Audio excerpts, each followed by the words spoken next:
What are you looking at? Oh, there you are. Nothing really.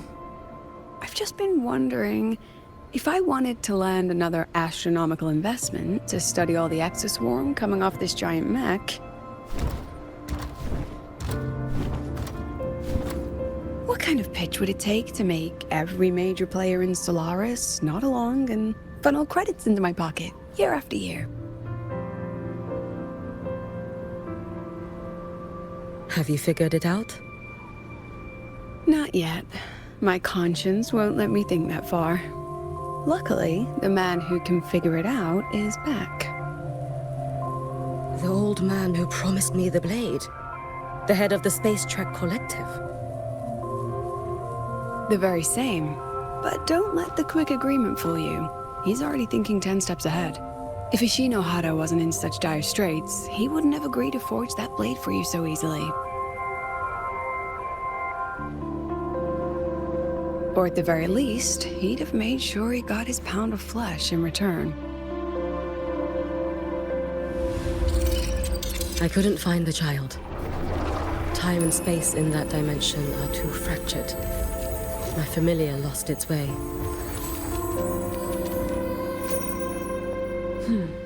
Then we need something that can hold out longer. A better way to search? Void matter reactivity has been high lately. A clear sign to follow would be best. That child is the Exostrider's resonator. There's no clearer sign than that. Looks like it's time the Exostrider was reactivated. When that happens, whether you're an annoying adult or the one meant to pilot it, I'm sure everyone will be on board, don't you think? What if we used footage of the Exostrider activating to pitch for funding? And the confidentiality agreements? No sympathy for my chronic funding anxiety?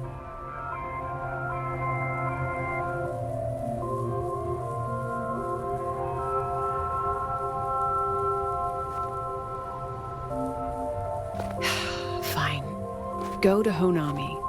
I already approved your leave of absence. Why? To test the blade?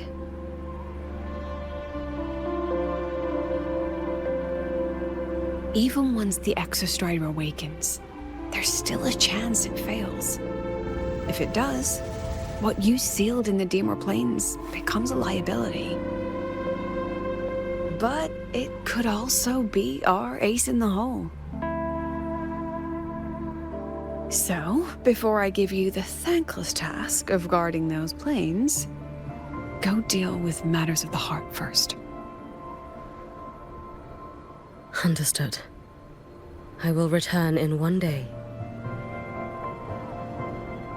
Take 2. Give yourself a day to look around. Go on. A Black Shores member will meet you there. I still have all of Dr. Luke's mess to clean up.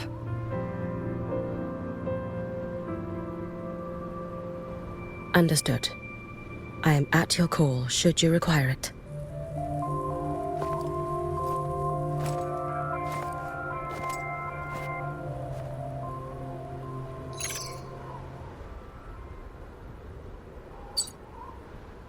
Yes, I'm listening. So it's about Denia. I see. Let's discuss it in person.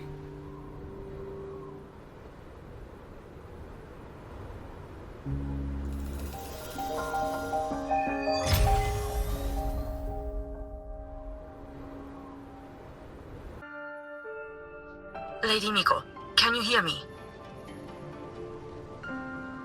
Yes. You may call me Hiyuki. Understood, Lady Hiyuki.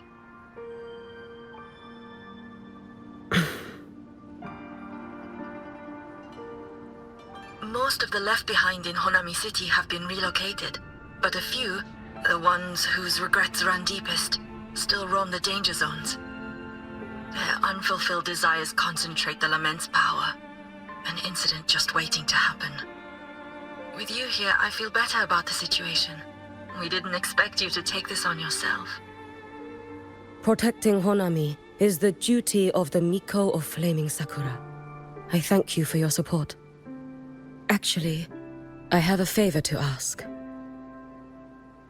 Oh, is it about Gyokuro, the former Miko? We've already found traces that may belong to her, but nothing we can confirm yet. We're in the process of narrowing down her location. As soon as we learn anything, you'll be the first to know. I am in your debt. Oh, it's nothing. If it weren't for you back then, I would have... Anyway, I'll leave this area to you. You can rely on me. Was there something else you wanted to say? Nothing, Lady Hyuki. It's just... Thank you for everything you do. Goodbye.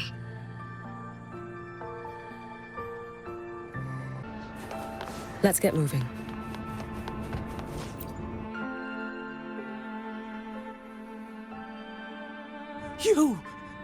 You are... Yes. Miko of Flaming Sakura, you're back! I knew those monsters wouldn't stand a chance. Everyone else thought we were done for, but I told them, don't worry, Lady Miko will come and save us. I'm sorry. I was too late. It doesn't matter. You're here now, aren't you? Please, just say it. Say the Miko of Flaming Sakura has returned and that those monsters are finished. The Threnodian has retreated, but I couldn't. I couldn't save you. But you defeated it, again! And one day you'll drive it away from Ashinohara for good. Yes, I hear your wish. And I promise, one day...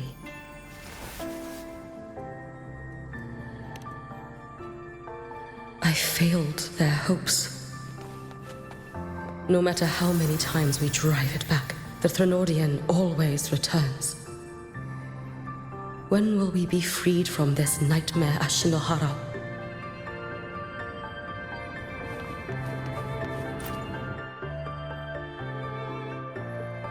This is all your fault. Eternal Miko, huh? You're all useless. Every last one of you.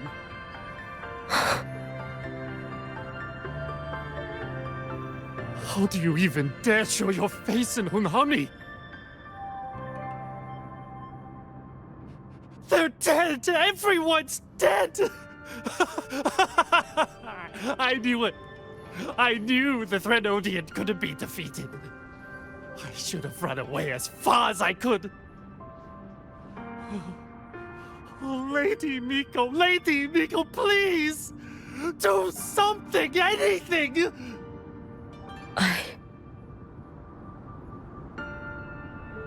Powerful people like you won't die even if you lose. What about us? What about ordinary people? Just wait to be torn apart?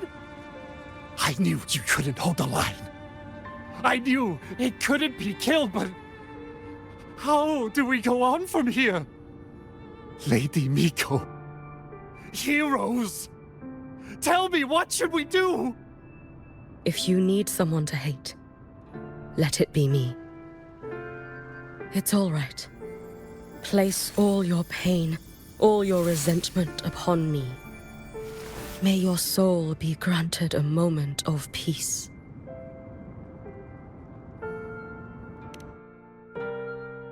If I had been stronger, could I have saved them? If only I had more power.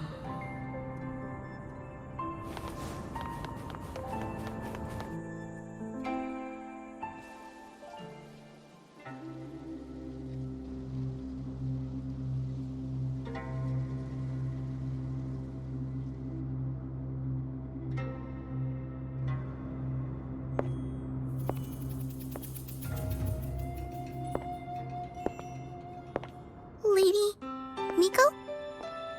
Are you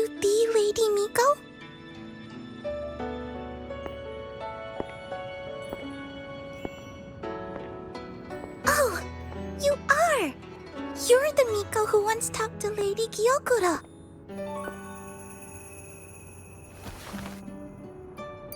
She told me about you. She said you're her most treasured family, just like my big sister and I. Your name is... it's... Hiyuki. Yes! Hiyuki! That's it! Such a pretty name, just like Lady Gyokuro's. My sister said if I hid here and prayed with all my heart, Lady Miko would come and save us. So, I've been waiting.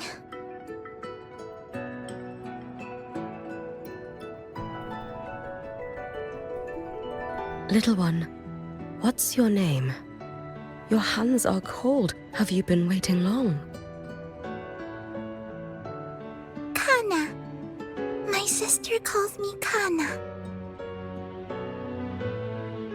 Lady Miko, you're finally here.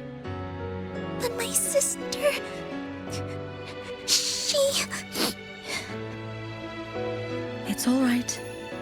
I'm listening. She asked you to wait here, didn't she? Well, she must have trusted you very much to give you such an important task. Task? Yes, a task. If not for you, I would never have found this place.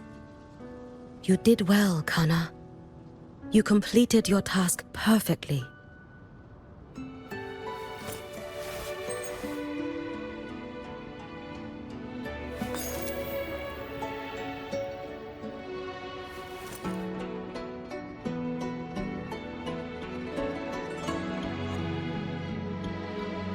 Lady Miko, are you here to save Honami? Then, is Honami safe now? Honami will be fine.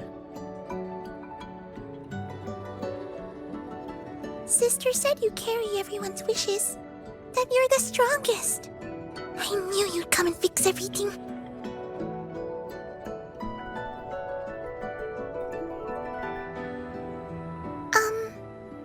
Lady Miko, can you help me find my sister? Of course. We'll both get to see our sisters again soon.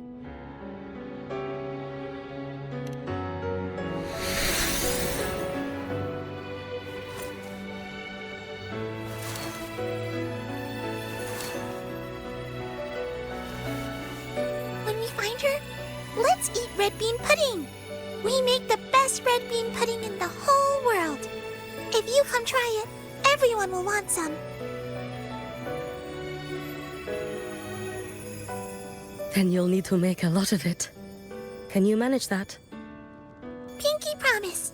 We'll make lots and lots of pudding. Then, even if the Trinodian comes back, we'll have something to eat and we won't be scared anymore. It's a promise then.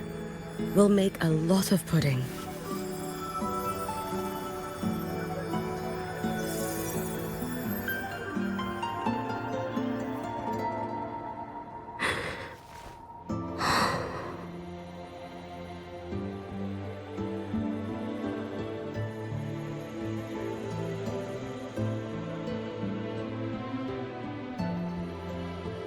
Red bean pudding. Gyokuro always did have a weakness for sweets like that. This time, will I find her traces and truly set her free?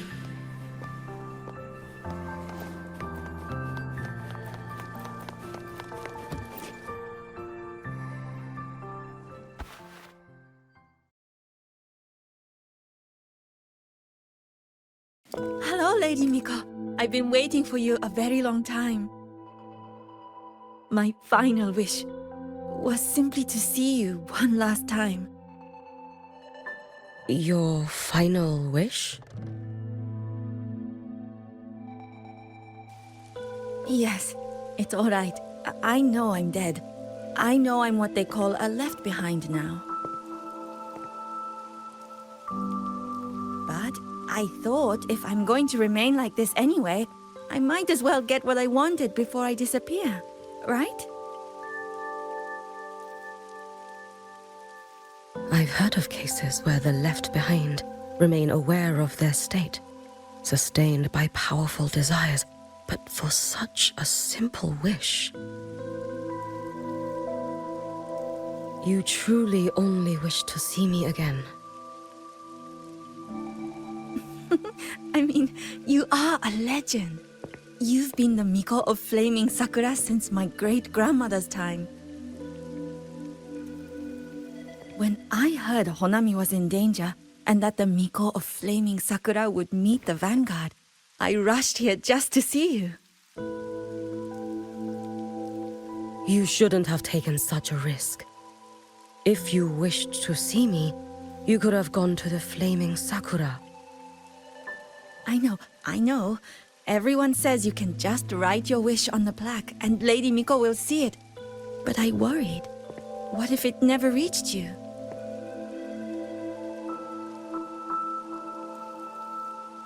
So I came all this way to make the wish in person.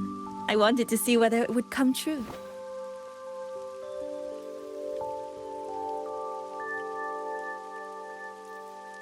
Very well. Then tell me, what is your true wish?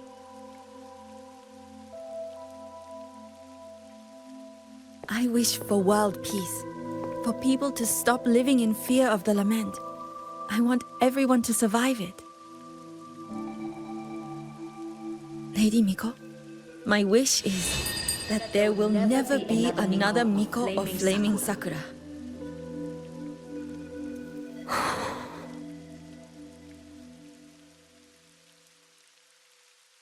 I see. Then I promise you, this wish will be fulfilled.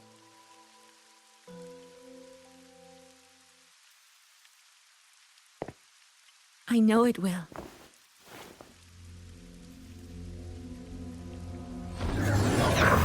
After all, you are the eternal Miko.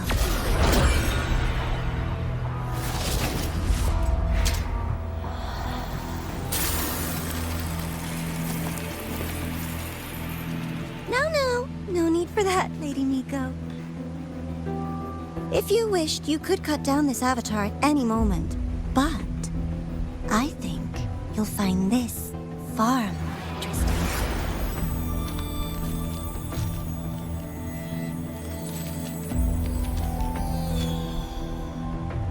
Gyokuro's Shiratori. I know the Fraxidus has cost Ashinohara its fair share of grief. But personally, I hold no ill will toward you. I had dealings with the previous Miko. It wasn't exactly a pleasant chat. But I promise you, her death was not by my hand. Just as you once witnessed, she met the fate all Mikos of Flaming Sakura share. She died, burning her future to ash to pay for the present. Aren't you even a little curious about what I showed her? If this makes you uncomfortable, feel free to cut through space and leave. This face of mine, of course, is entirely at your mercy.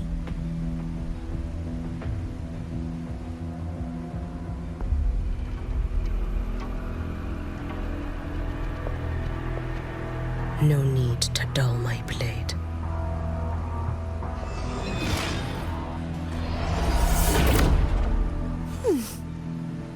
She wears the exact same expression as the previous Miko. I suppose one day she too will be reduced to ashes by her own wish. Oh, eternal Miko. Is she simply arrogant? Or just a coward?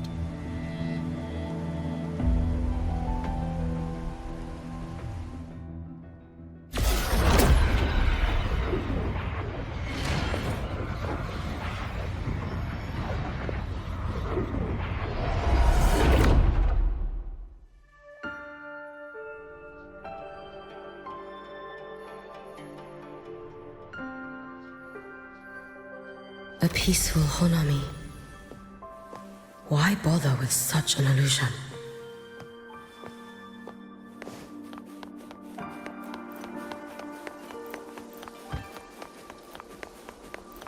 Hey, Gyokuro.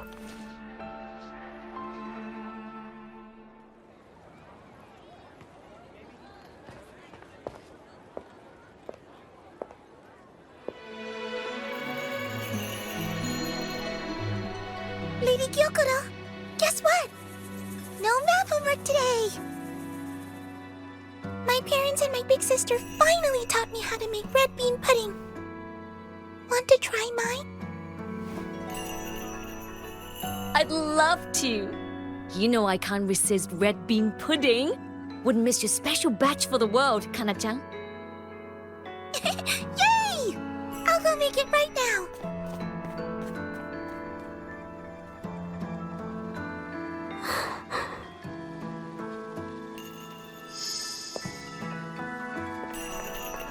Anyway, I'm here. What is it? My. Can't a sister just want to see her favorite girl without a reason? That's not what I meant. There's that serious little face. I just wanted to chat. Always relaxes me. So, how are things at the Flaming Sakura? The usual. Many came to make wishes. The Thronodian's active cycle is almost here. Death would be a frequent visitor to Ashinohara once more. Prayers for safety, peace, victory. They pile up thickest at times like this.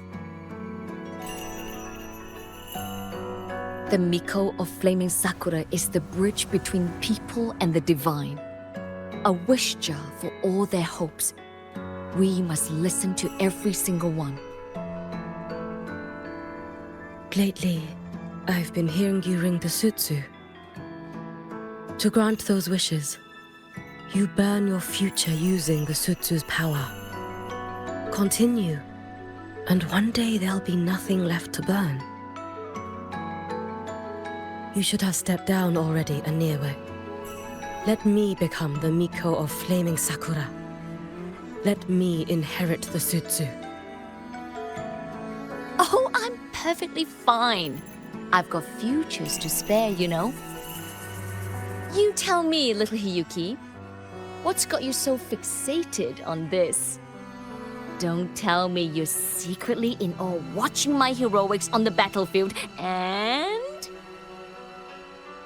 Yes, I want to be just like you. You wish? You're 100 years too early for that, you little blockhead. Enough about the sutsu. Stay and have some pudding with me instead. I know a wonderful little shop. Always practicing archery under that sakura tree. What a bore! A girl your age should be out living a little. Here we go again. You know I don't care about any of that. I'm going back. You sure? Come on! Consider granting your big sister's wish. I only came because you called. I put my work on hold. I can't stay too long. Besides, I don't like red bean pudding. Huh? I keep forgetting you have the world's most boring palate. What a shame. I'll just have to enjoy all by my lonesome then.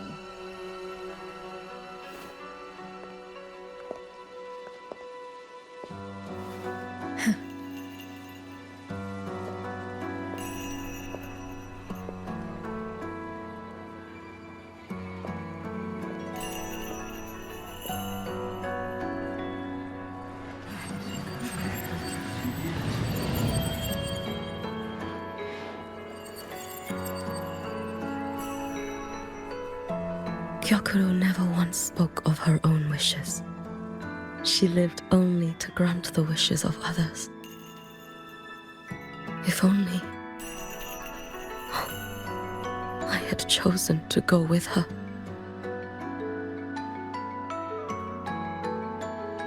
I should go there. One more look will be enough.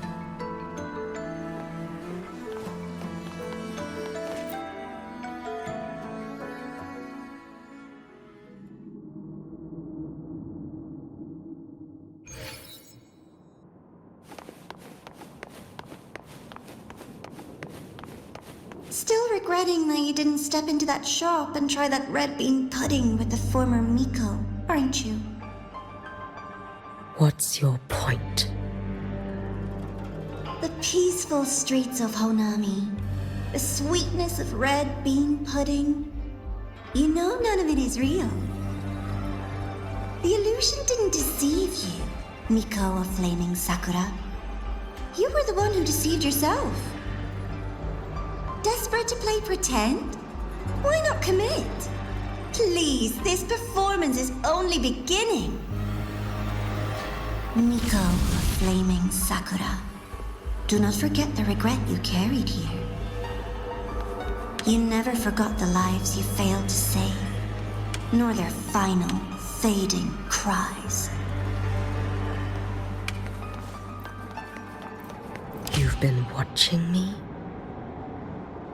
Among all the Mikos of Flaming Sakura, you're the most special.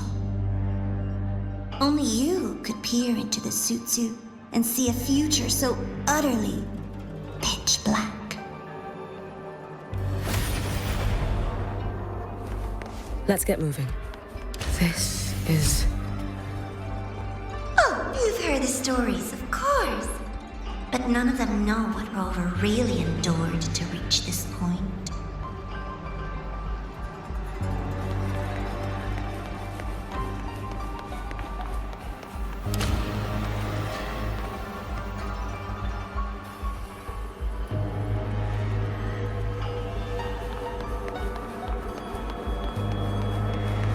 Rover.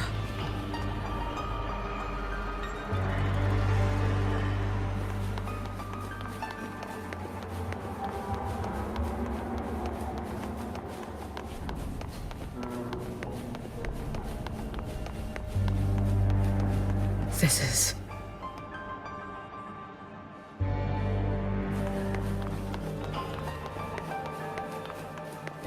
the Threnodian. Go on. The next act awaits you.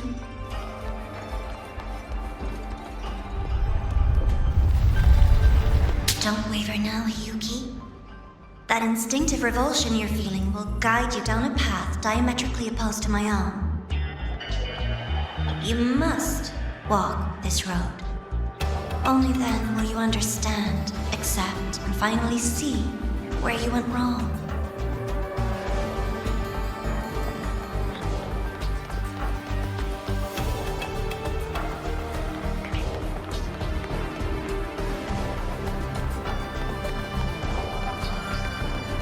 Just as you suspected, both Jinjo and Honami once lay beneath the Threnodian's shadow. But only in Jinjo did the night give way to dawn. You... Shh. I would never deny their achievements, or hide the price they paid. That is their pride. And likewise, I would never deceive your eyes. Rover. Did he truly consume a Threnodian's power?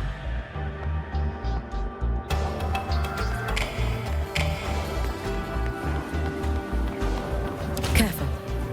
Get the height. Lend your strength.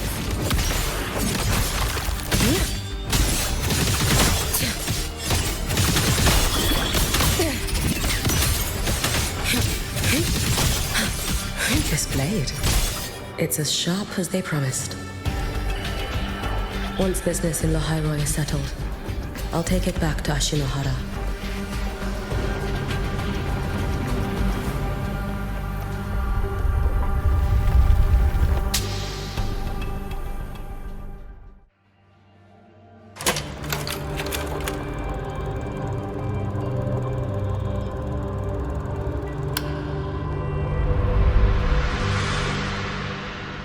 You needn't doubt. This is, in fact, my ploy for you. What else would you call laying the very path you've dreaded most bare before your feet? Keep walking. The way forward is the only way left.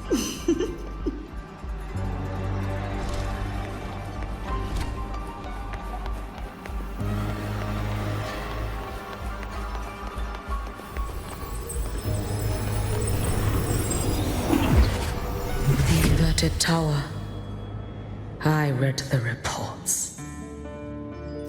Another place reduced to ruin by the Threnodian.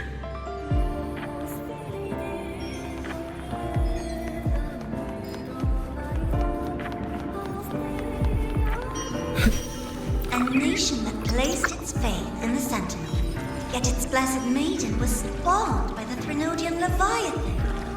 Deliciously absurd, isn't it? I read the incident reports.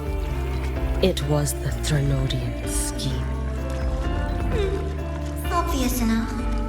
And from it, I obtained the precise counterweight to tip the scales. The power of assimilation. Precisely. After all, isn't that blessed maiden living proof? Proof that harnessing the Threnodian's power is a viable path. Is this? The fall of Imperator. As you know, even a sentinel can't be a crutch for humanity forever.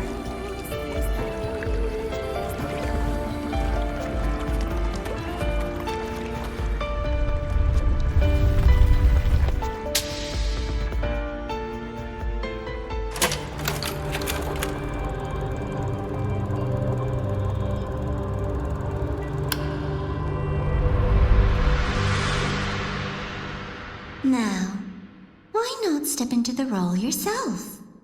Experience Renacita's conclusion firsthand. Oh, and I made a personal appearance for the grand finale in Renacita.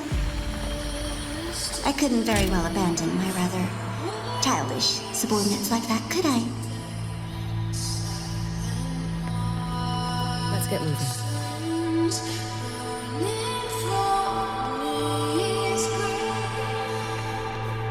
A light so blinding it lays bare all the film.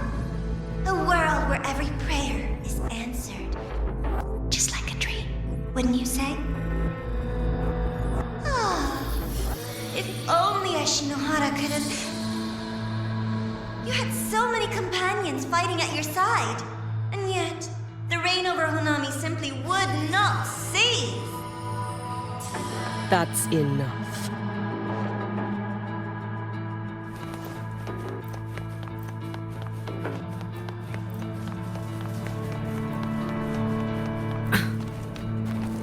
Every single time, he succeeded in saving them. If only I could have... Ashinohara. Am I envious of what he has achieved?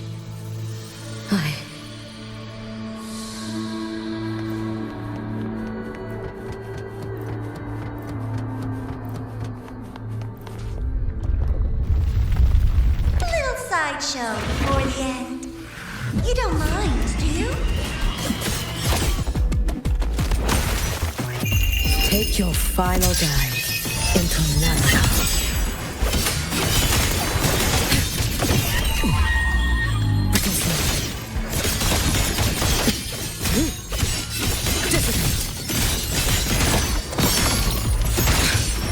So persistent.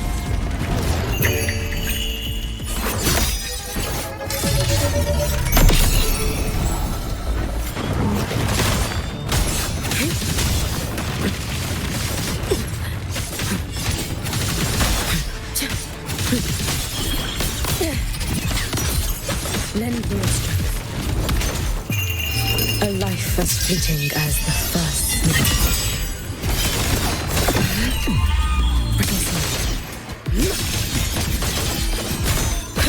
If my blade had been keener, could I have Is my focus slipping? Why is this even surfacing now? Let's get moving. Take your time. We're almost at the finale.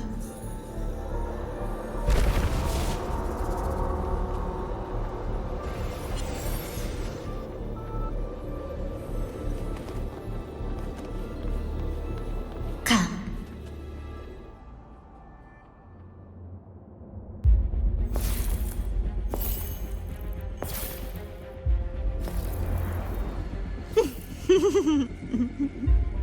Thoughts on the show?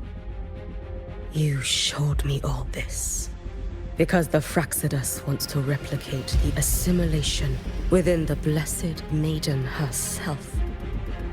You want me for the possibility that I could become the Threnodian's resonator in the future. I won't deny it. After all, among all the Mikos of Flaming Sakura, only you can see through that Sutsu and see a future so clearly entwined with the Threnodians. That is your gift, your talent. It is a dangerous curse. From Ashinohara's legends and the Space Trek Collective's investigative reports, you know who Rover is by now. As a savior yourself, what do you think of his capabilities? He's strong. He can afford to be more effusive. Unlike you, who failed Ashinohara time and again, he is the perfect savior. But let's be brutally honest. This world doesn't have a second Rover. He saved Jinjo and Renacita. But what about Honami? Solaris is full of dark corners like Honami. Places the Savior's light will never reach. You, Miko of Flaming Sakura, have a gift. You might not fear the curse of the Threnodian or lament. But what of them? The weak, those not blessed by fate, and yet, is it really fair to place the weight of an entire world on a single pair of shoulders? Solaris needs more saviors, doesn't it?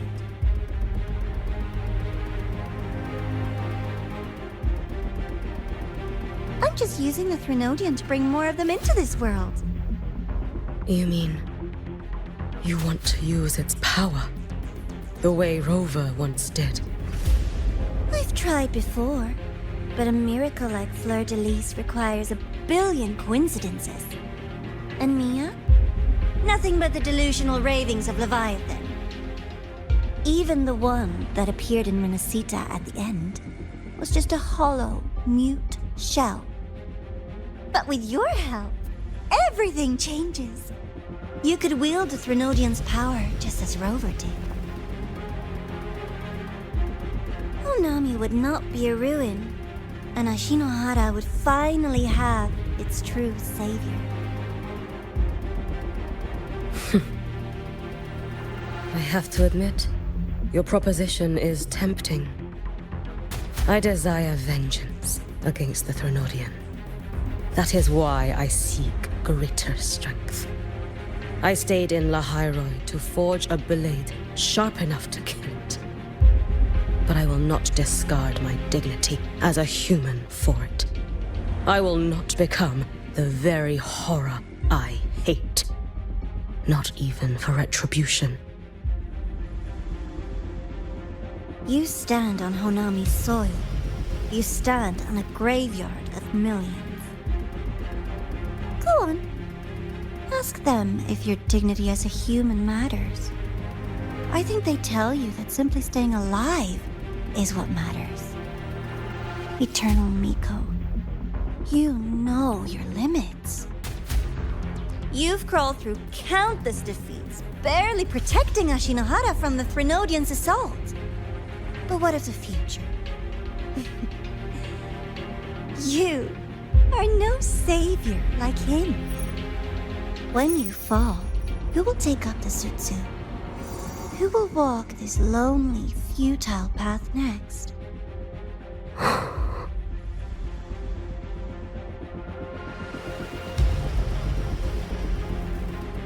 We could always talk about the former, Miko. The bodies of the left behind are ephemeral. You'll find I have a far more durable proposal.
Candy. It's a new flavor. Sigrika and Lene suggested it. Great for lifting spirits.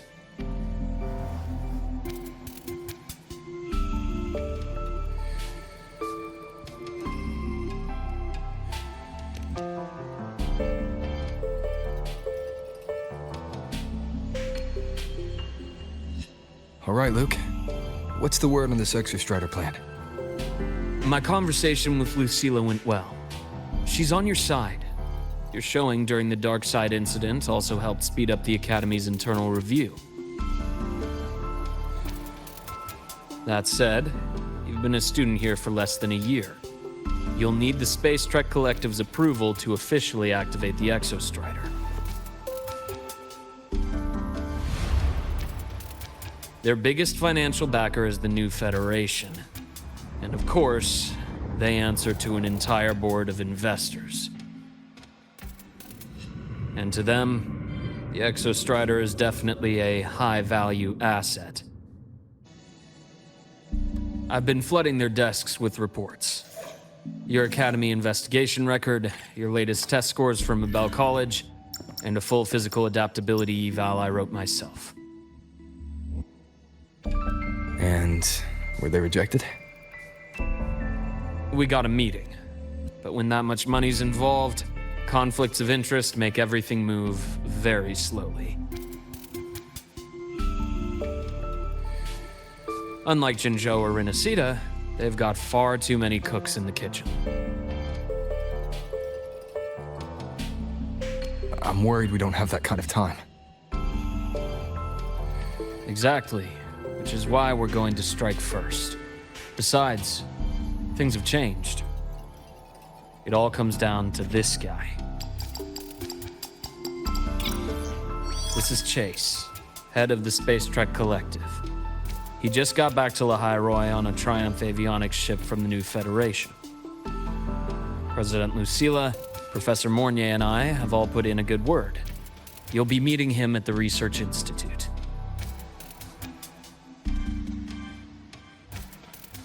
Chase started as a low-level employee at Ashridge Energy in the New Fed.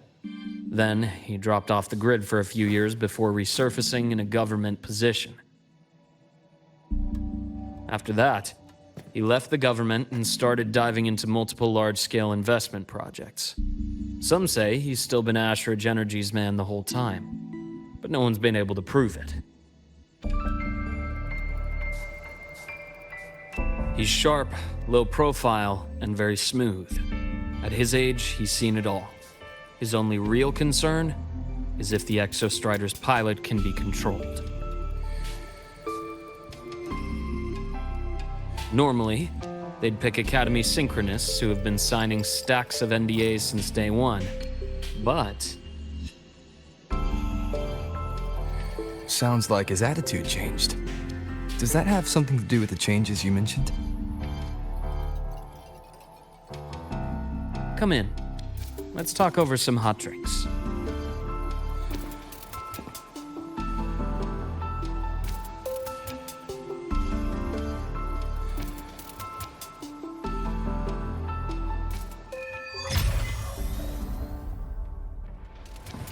I heard Lucilla asked for your help after the ceremony. How did it feel working with her? Well, at first she was pretty dominant, steering the conversation the whole time. But now I understand it's because this academy means so much to her.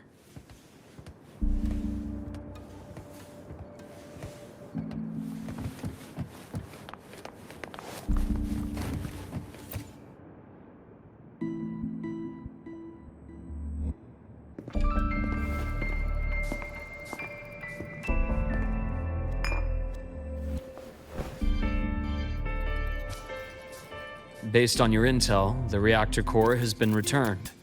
Ideally, we'd wait for the Exostrider to awaken before trying to help Imith or confront the Threnodian. But recent readings from the Institute's Strider Gate monitors, they're off the charts. Void matter reactivity is spiking. The Space Trek Collective is getting twitchy. If Threnodian Aleph 1 breaks the seal, all of Solaris will be at risk, not just Lahai-Roi.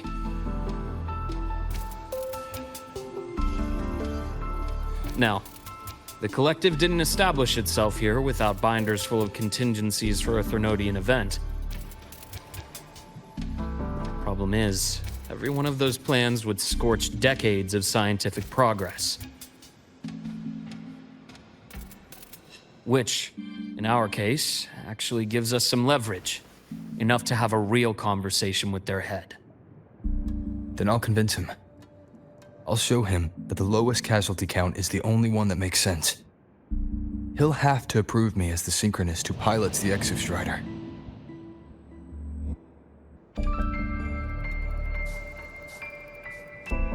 Luke, you mentioned you have contacts in the Black Shores. And this workspace of yours, it's secure, right? Guaranteed. What are you thinking? Lahai-Roi is closed off from the outside world. Public comms are probably tapped by Fraxidus moles inside the Academy. And right now, I need a direct line to the Black Shores. I see. Give me a moment. I'll establish the link and leave the rest to you.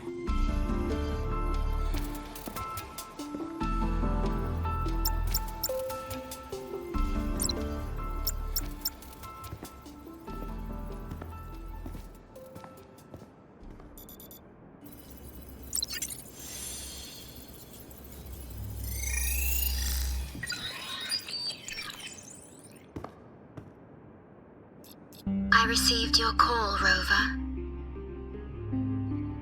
Is the situation in Lahai-Roi that dire? You look exhausted.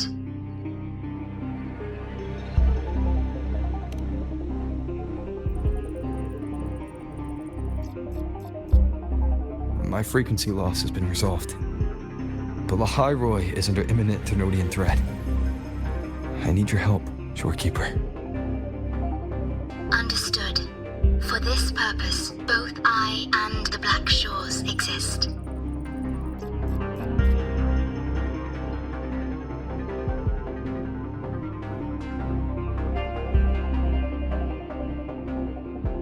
Any additional intel on the Exostrider within the Tethys system? Verified or not, I need everything you have.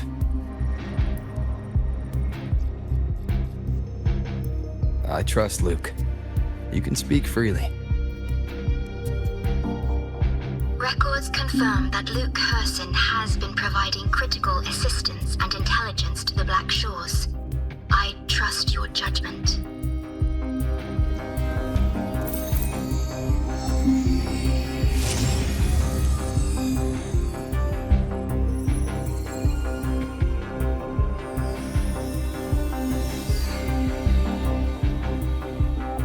After the founding of Star Torch Academy, most information fell under their seal of secrecy. However, in its early days, you mediated relations between the Academy and the Roya.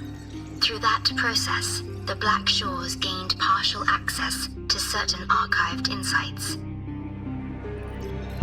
The Space Trek Collective fears that due to the Exoswarm's division, the Exostrider, even upon awakening, might not have enough power to face the Threnodian. This concern led to the Augmented Resonance Initiative, the Synchronists. Observing how Sentinels work with their resonators, they theorized that the Exostrider, sharing similarities, could amplify its power through a resonator as well. However, considering your link with the Exostrider, the Tether system does not recommend this method.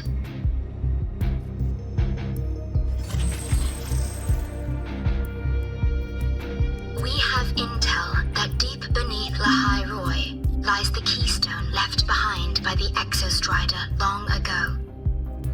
It rests directly atop the seal on the Strider Gate. You can think of it as a kind of lock. You do not need a cockpit to pilot the Exostrider. So long as its activation sequence remains unobstructed, you may pilot it using the keystone. Is it because I'm its orbiter? Precisely. For one who shares its origin, a cockpit would be more of a hindrance. As for Imeth, I think Dr. Luke's proposal is viable. You mean using the exoswarm-like shell that appeared in the cockpit to look for her? Yes, the connection between frequencies will help. Rover, bring her with you when you activate the Exostrider. Sure. While I'm there, the Black Shores will need to keep a closer eye on the Lahai-Roi.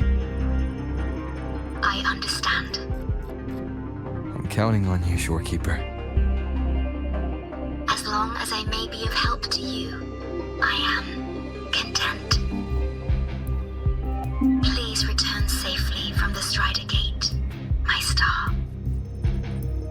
I will. Don't worry.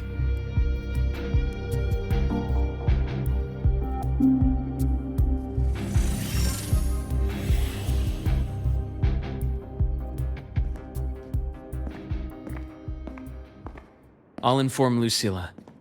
Take your time finishing that drink before you head out.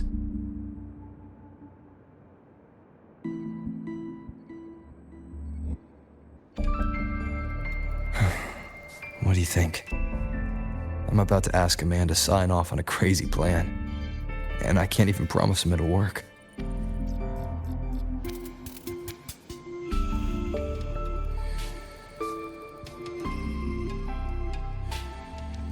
Nobody has a plan they promise will work.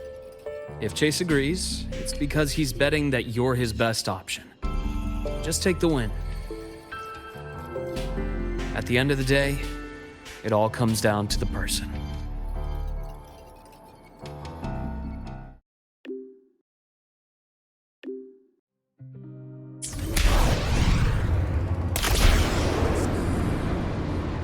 Silence Grove. Roving among the stars.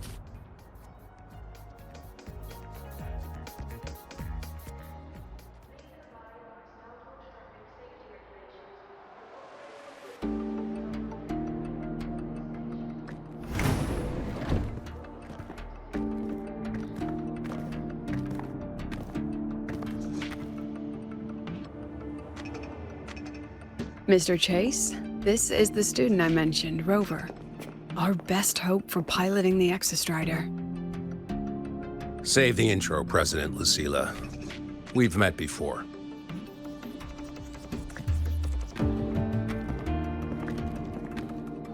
Before?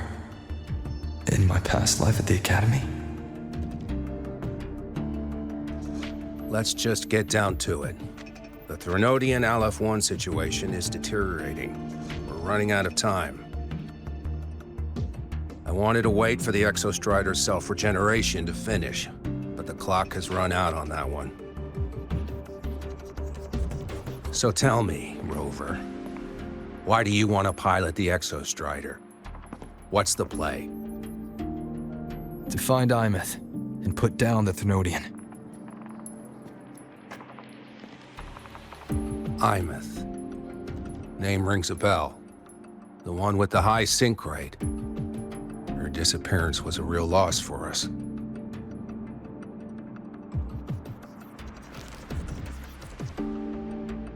She's beyond the Strider Gate.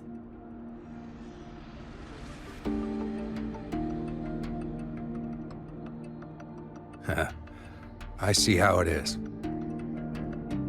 But finding one person in a goddamn interdimensional haystack, not so easy. You understand our position. The Thenodian is our priority.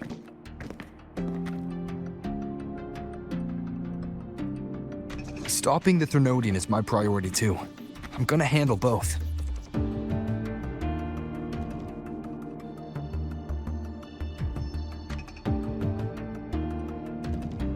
Look, we have the same objective. So, like you said, let's just get down to it. If void matter erupts, Lahai-Roi is ground zero. Every one of your projects will take a hit.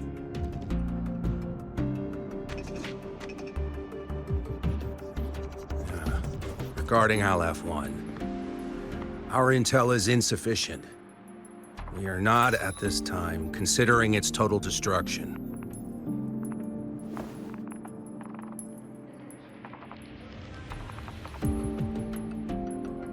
What we need is for the Exostrider to reinforce the seal on the Strider Gate.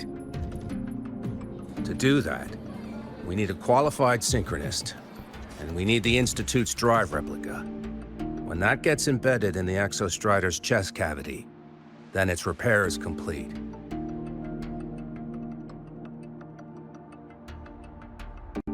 Right now, the replica is in its final phase of development.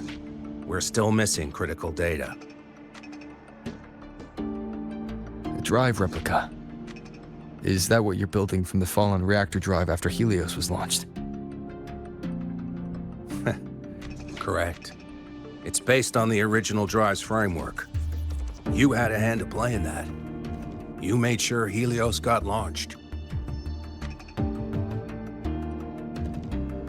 To complete the drive replica, we require precise data from the Exostrider operating in high concentrations of void matter and environmental readings from inside the Thenodian. Without them, we can't guarantee the Exostrider can resist Aleph-1's corruption. Here's the verdict. On behalf of the Space Trek Collective, I authorize you to pilot the Exostrider.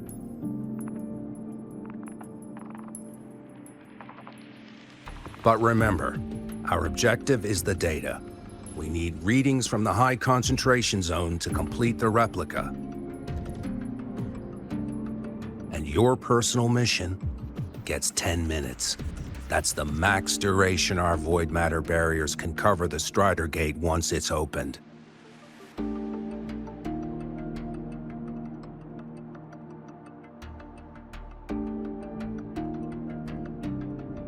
After 10 minutes, you return to Lahai-Roi, whether you found Imeth or not. Do you accept?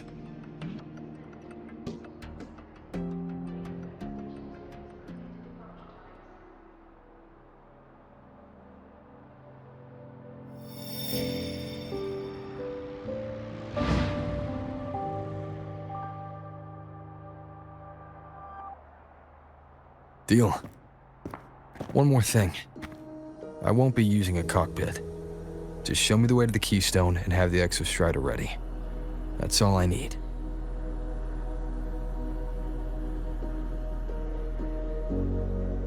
Huh. Still full of surprises. Always bringing us the unconventional.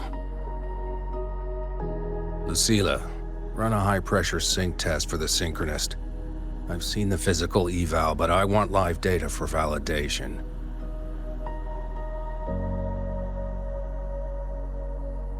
The moment the numbers hit green, We'll begin preparations for activating the Keystone and deploy void matter barriers around the Strider Gate.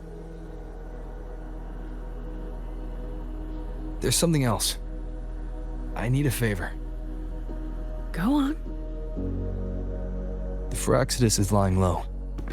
Even after failing in the dark side, they could move the moment the Strider Gate opens. Ah, that's what's on your mind. Well, I have an update. Remember Sigrika's friend? The somewhat lackadaisical one.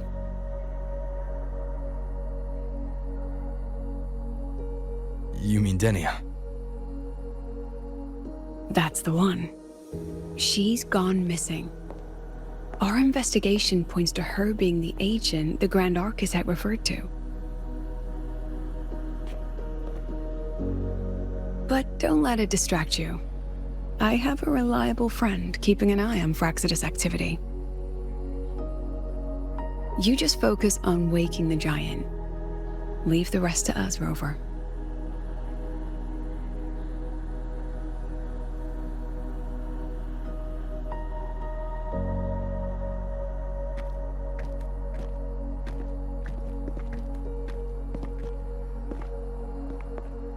Black Shores just sent a formal communication request.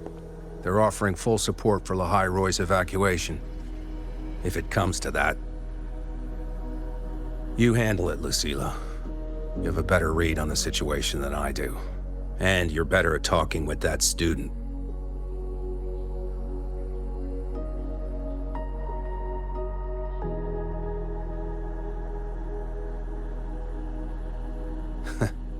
If there's anything else you want to ask me, now's the time.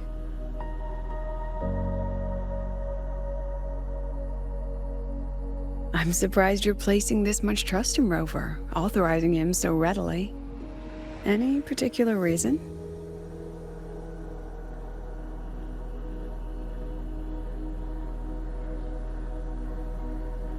We're different, President. I'm a businessman, and businessmen trust their instincts for a good investment.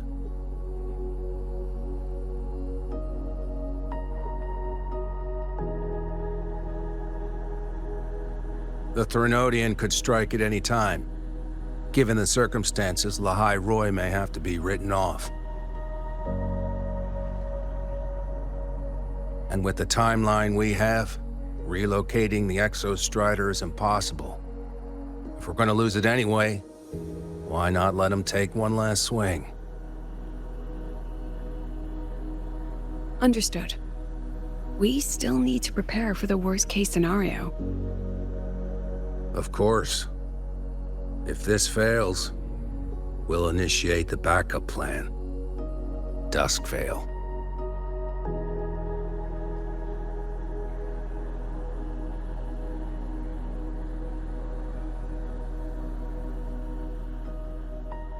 Ugh, that guy gives me the creeps.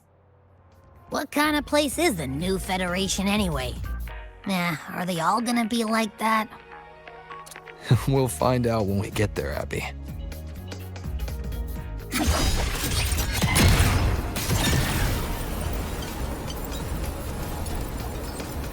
Warning. So you're that student, huh? I'm Sakia. I'll be overseeing and evaluating your test today. Lucilla filled me in on everything. This synchronization test is far more intense than the standard procedure. We're simulating the neural load of a direct link with the Exostrider. If you feel anything off, you call it. I won't allow the test to continue under overclocking conditions. Review and confirm the safety protocols before entering the cockpit. Good. The cabin systems are configured. The simulator cockpit is right there.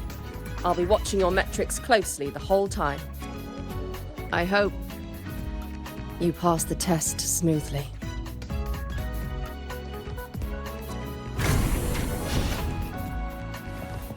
Roving among the stars.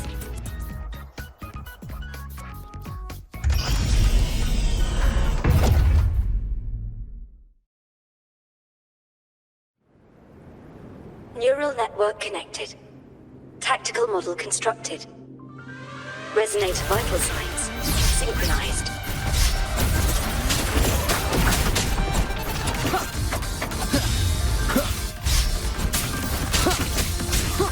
One with the sounds. Shadow descent.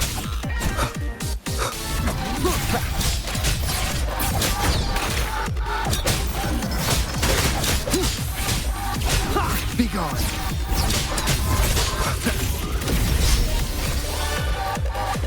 One with the sounds.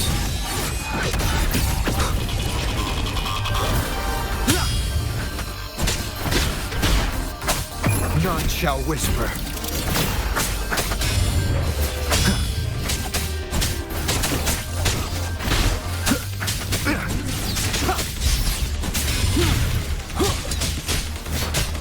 One with the sounds.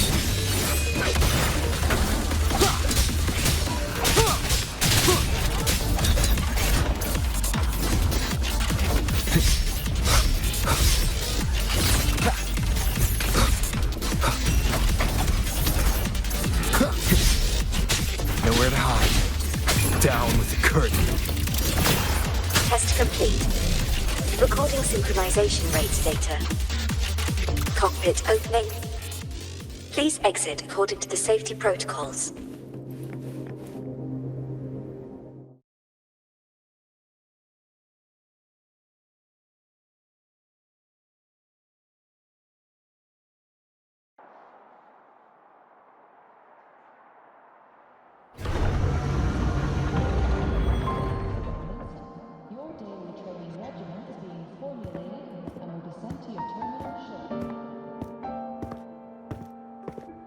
How did you get all the way here from the lake house? She wanders into the academy sometimes. Usually her caretaker bot escorts her back pretty quick, but today she was being difficult.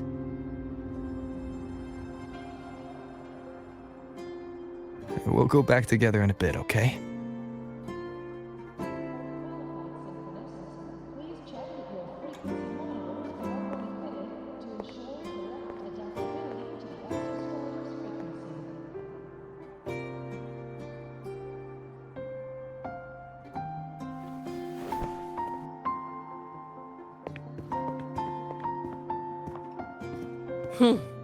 So the little terror can be quiet. Never thought I'd see the day.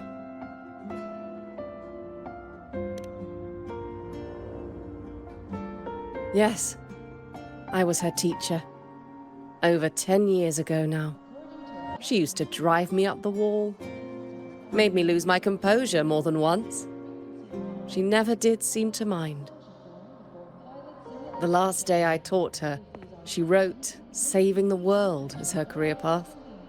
I asked her if that was really what a synchronist should be aiming for, then gave her a piece of my mind and told her to rewrite it.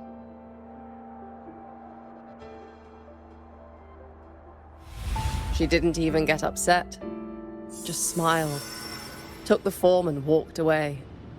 She never stepped out of that cockpit again. Now she's back, but not really. What a headache of a student.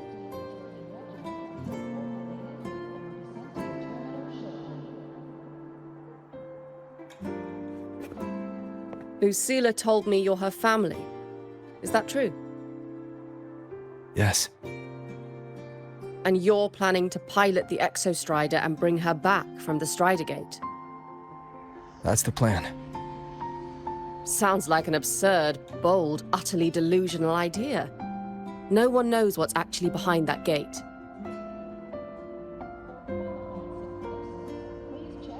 I know. When Imeth went missing, the cockpit recorded an abnormally high synchronization rate. We couldn't verify it after she disappeared, so it was never officially logged. Your test results are just shy of hers overall, but in some sectors they're even higher. You've passed.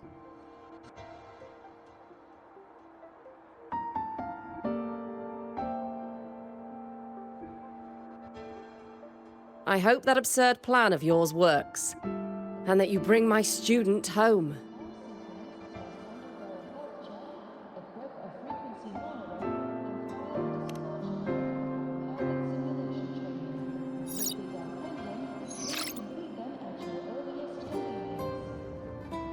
The results are out, but preparing the Exostrider will take time. You'll need to wait around 2 days. We'll let you know when it's ready.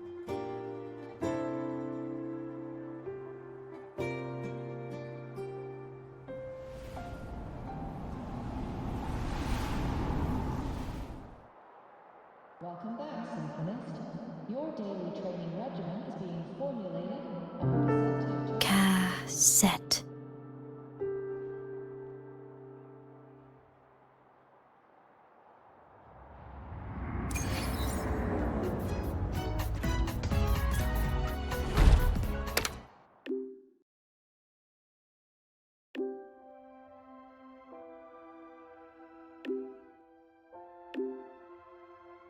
So, we're finally going to where that giant eye is hiding? Yeah. And Abby, if you think it's stronger than you, don't try to be a hero, okay? I got this. But, we don't know how much strength is hiding behind that gate, huh? Our priorities are the Data and Imeth. A direct fight with Aleph 1 can wait until the drive replica is ready.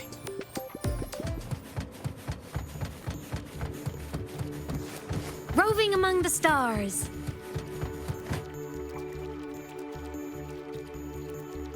Hey, Rover, are you leaving now? I kinda cornered Professor Mornier, bugged her until she cracked. So, you're gonna pilot the Exostrider. You feel nervous at all? I know you're awesome and all, but nobody's ever done this before. Nobody knows if the Exostrider will even move, or what else might go wrong. Everything's felt so heavy at the Academy lately. Teachers are stretched thin.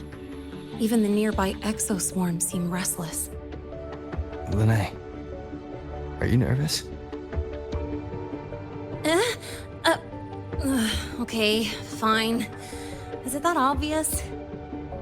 Look, after I aced the entrance exam, I thought, sweet, life's gonna be packed again, non-stop, like it used to be.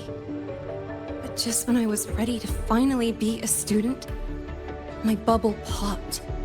My brilliant student life, poof, and done.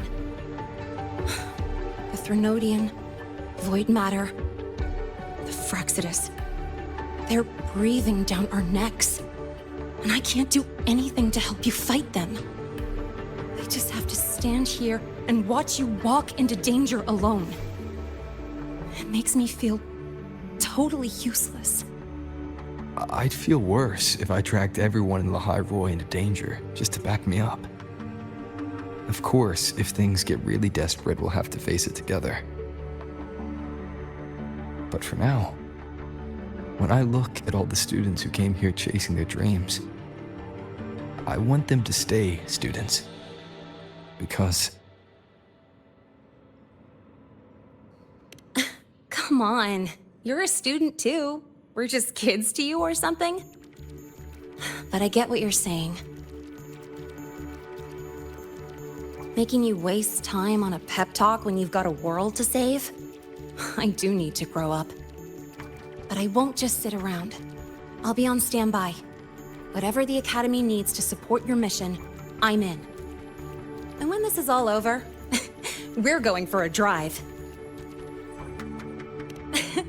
Can't wait for that day to come. Professor Mornier's up ahead. Good luck out there, my friend.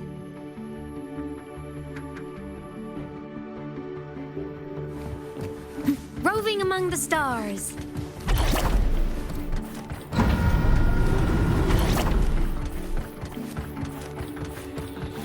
I don't care if she only wants...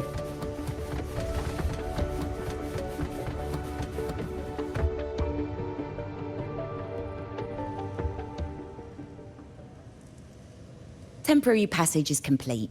It'll take you directly to the Keystone. The Black Shores will keep a team on standby here at the Institute.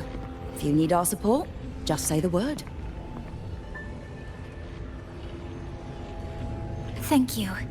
We couldn't have built the data framework this quickly without your team's expertise. Lahai-Roi is a top priority. A joint call by the Shorekeeper and the Tethys system. Oh, Professor Mornier. Your guest has arrived.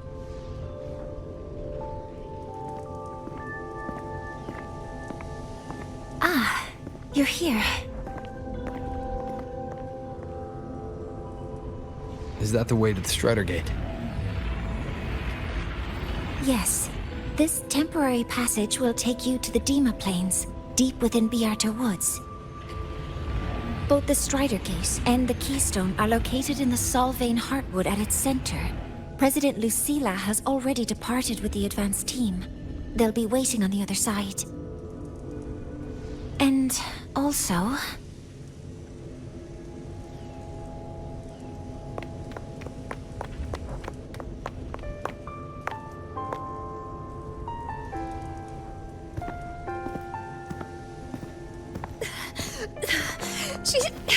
She's too fast. What happened? Professor Mornier, she suddenly bolted into the cassette depository and took this. This is...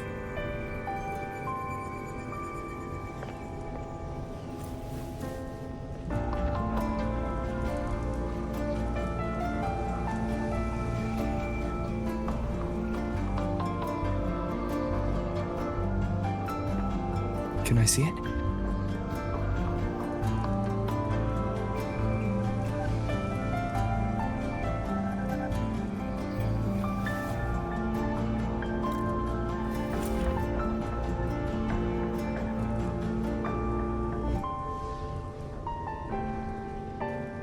I'll give it back in a moment. Mornier, do you see what's special about it? This ID number. I saw it in the student file during her inspection. This is Imeth's own cassette. It's been stored in the depository since she went missing. Why did you want to bring this now? It may be instinctual. Dr. Luke did say this exoswarm-like shell shares a frequency link with the real Imeth.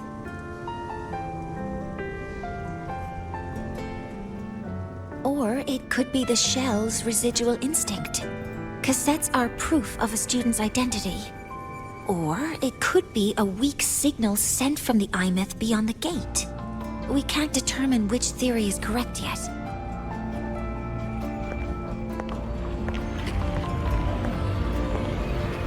However, this does remind me, carrying a cassette into an unexplored Voidstorm zone follows standard exploration protocol. Do you have yours?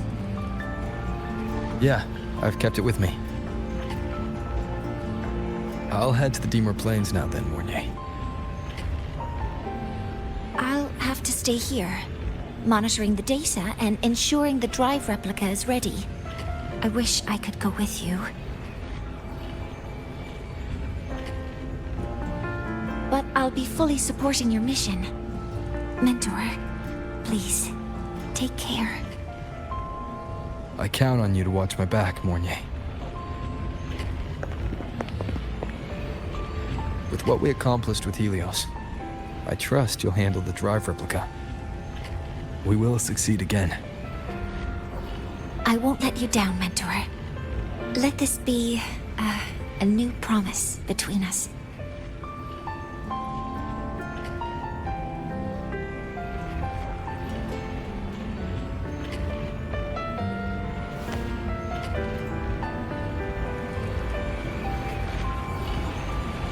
Let's go.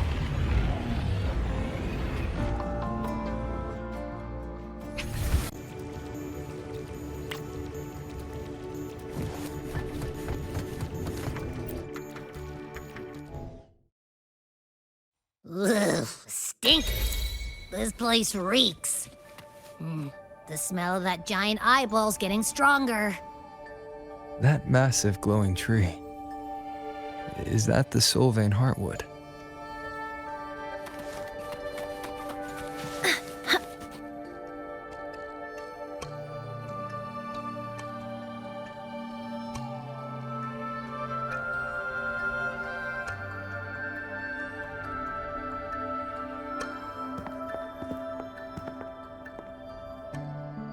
That Miko.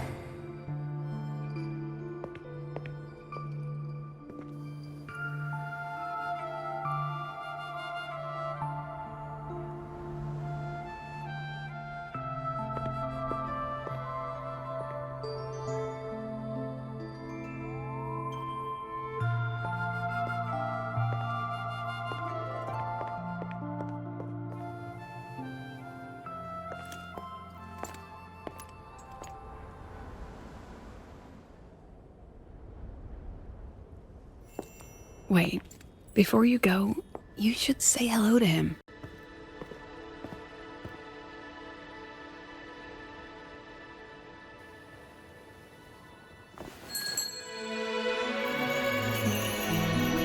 This is Hiyuki. I told you about her before. The only reason we could set up the monitoring equipment so quickly is because she cleared the way for us.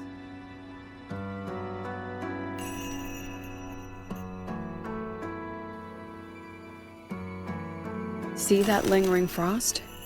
10 years ago, a void matter rift opened in the Deemer Plains. Hiyuki went there alone and sealed it.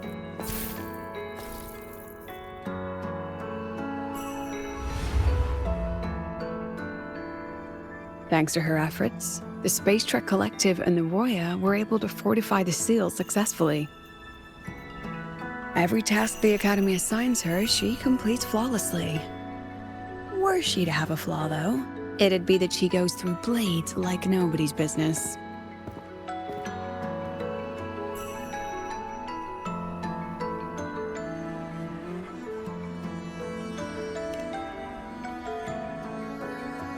Yes. Lucilla spoke of what that child did. She is a good one. Strong. But her strength does not change the fact that she is a student. That we allow a child to bear such a burden is a failure on our part as adults.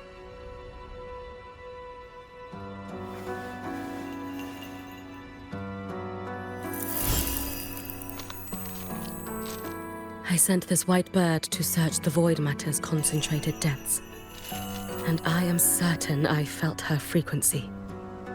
Somewhere in void space she waits. The collective pursues what is right, but your quest to save the one you hold dear, that I understand. Very good. But I'm afraid we can't say more than that, okay? Right now, both sides want the same thing. That's the best we could ask for.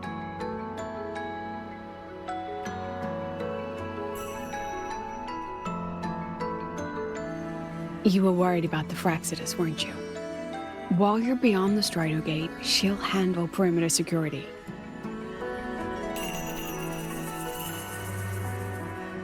She's hunted both the Threnodian and the Fraxidus for a long time. There's no one better for the job. Right, Hiyuki? Yes. Those two Fraxidus members. I will track them down. Here. Take this. The white bird carries my power. It will shield you. Should you lose yourself in the void matter, it will also guide you back. Hiyuki is part of Star Torch Academy's Special Response Force. She works from the shadows. She's been an incredible help to us all. If, in your fight with the Threnodian, you require aid, you may make a wish to me.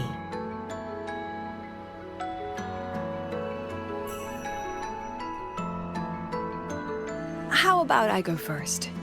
I wish for peace and safety across the Dimor Plains.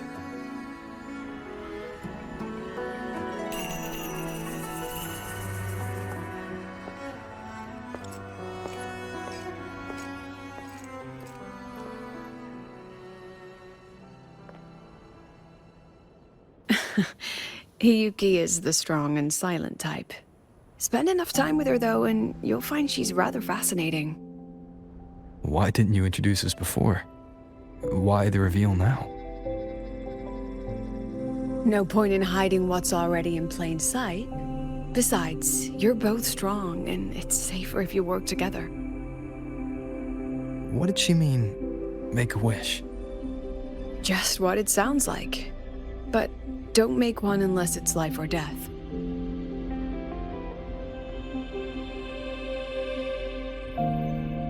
Granting wishes always comes with a price.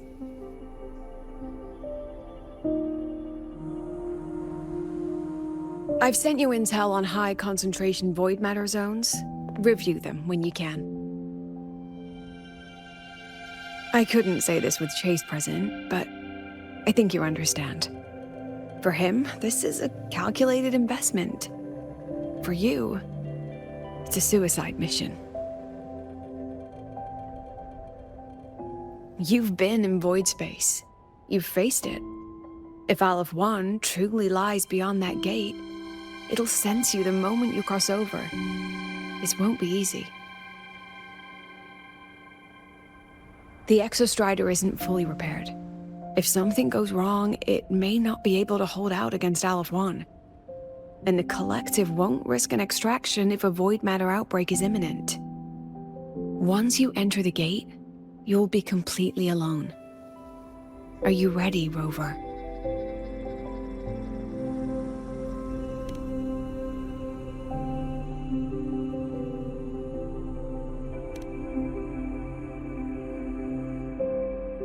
I've been in situations like this more times than I can count.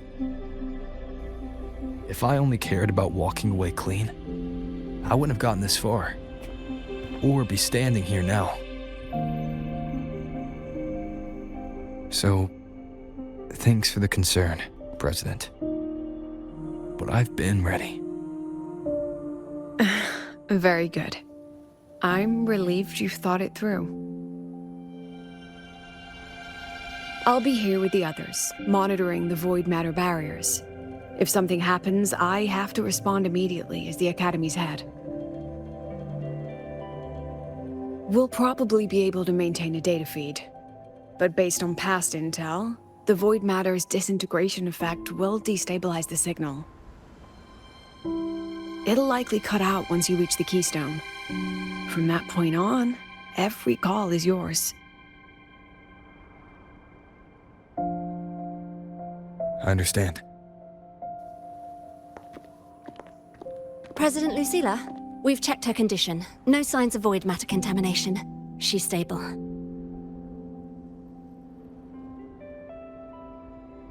All right. Go on, Rebel College freshman.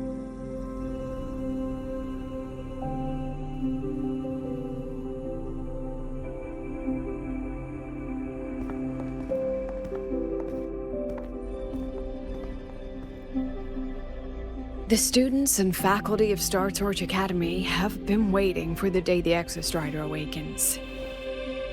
May you return victorious.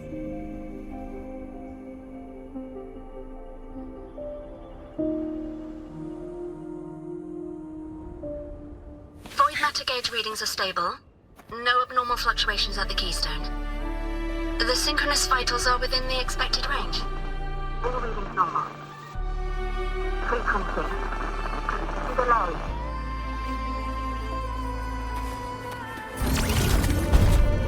The signal's cut out. It's so quiet. Are these? Flaking snow. Solid skin. Silence grows. Giant steps. Are these little guys guiding me to the Soul Vein Heartwood? All right then. Let's go together.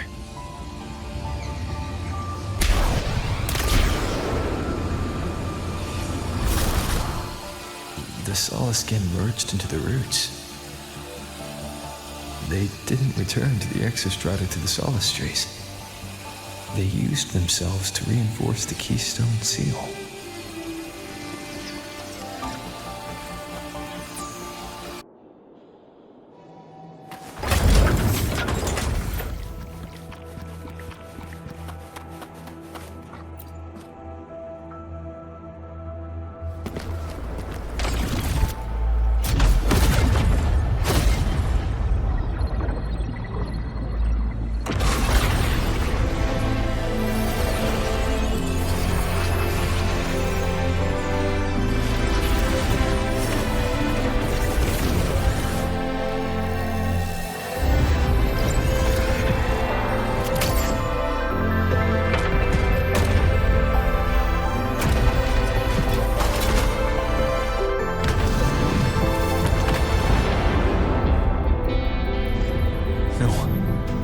Level all of Lahai-Roi. Then there's only...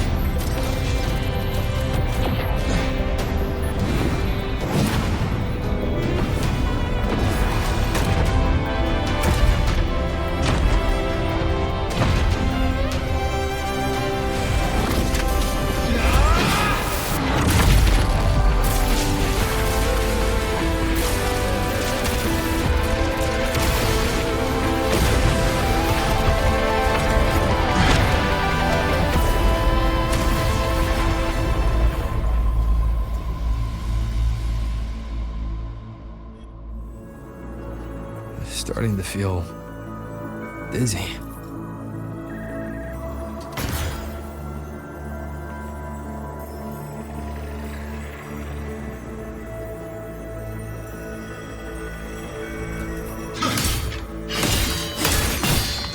Imeth once said void space in the depths of the Thenardian's black hole is a higher dimension, like a kaleidoscope. Time and space here don't flow. They're tangled. Is all of this inside Aleph 1?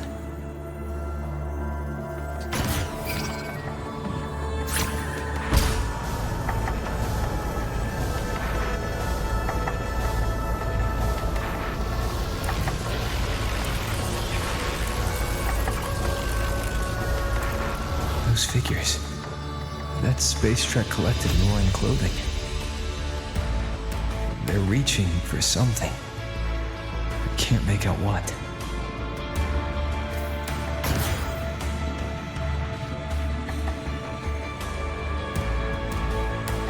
That frequency. Is it Imeth?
The light of the origin point. We will bear it.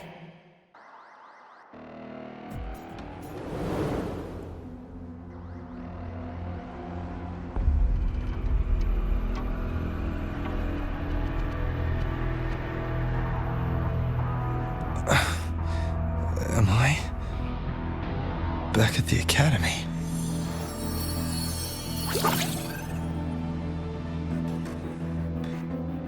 Yeah, you okay? I feel terrible too. Something just yeeted us out of the Threnodian's gut. Rapid interdimensional whiplash is no stroll through the park, I tell ya.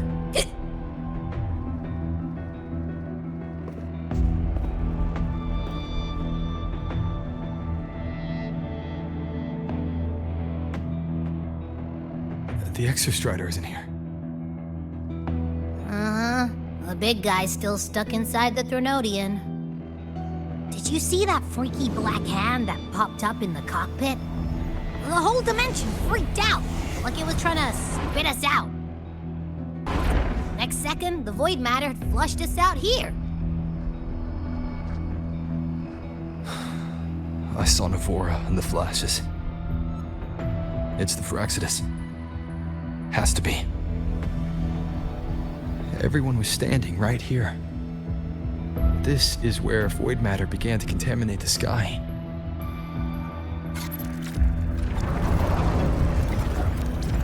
And Aleph 1 was watching me and the Exostrider beyond the gate.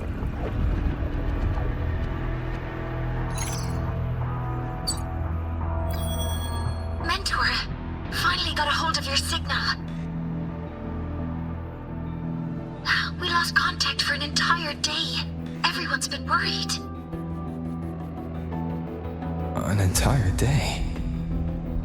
Felt like minutes. Time distortion from being inside the black hole.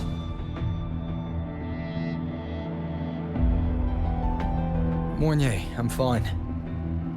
We had an incident. The Exostrider is still inside void space beyond the gate. And now, even the Academy inside the void matter barriers is getting hit by void storms. What happened while I was gone? After you went in, the data transmission was perfect. We were celebrating. But not long after, void storms began to erupt even inside the Academy. We haven't been able to find any breach or source to explain it. Most of Lahai-Roi has been evacuated to the Collective's escape pods, with Black Shore support. Those who remain are gathered here at the Institute.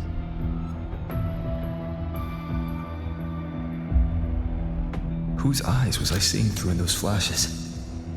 If they're the cause of the Thenodian's breach, could they be a harbinger? Like in Renacita? In that moment, that shell, she had the same look in her eyes as the real Imeth. Why was she so set on giving me this cassette? What was she trying to say? Looks like I'll have to open it up to find out. I'm coming to you. I brought something back from the other side, and I want you to see it first. The Threnodian struck like a bolt out of the blue. We may not know why yet, but we need to figure out our next move together. Understood. We'll be waiting for you at the Institute. That's a lot of waveline messages. All from when I was beyond the Strider Gate. I really made them worry.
Soliskin have swept the area.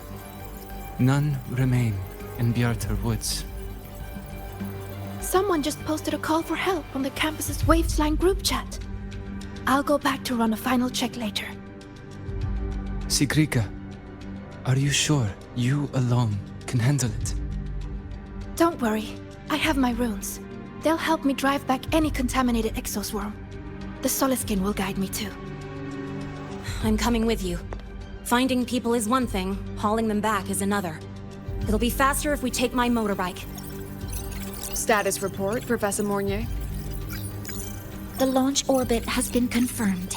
The drive replica is projected to launch in 16 hours, at which point it will initiate Duskvale.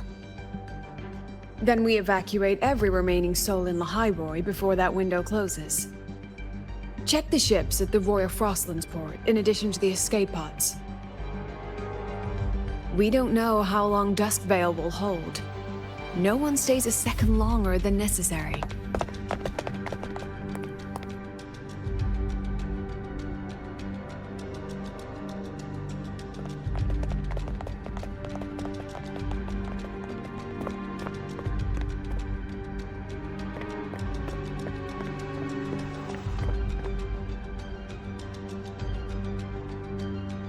The Exostrider.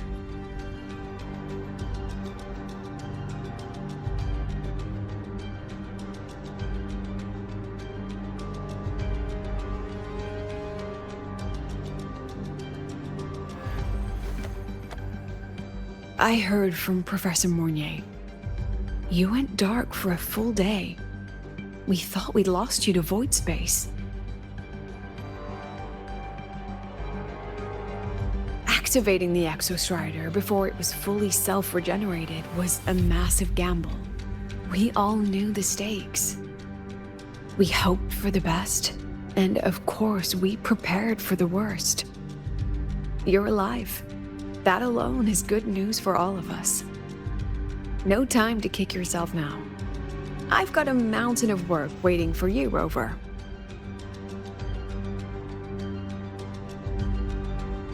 Please, have a look at this, Mentor. The Research Institute is running the final modifications on the drive replica now. The Roya are assisting with assembly and verification. It's built from the framework of the fallen reactor drive. Various materials from the Exostrider, too. It's everything Lahai-Roi has been working toward. This man-made heart is our final legacy for Solaris. In 16 hours, we launch it into the canopy above Lahai-Roi.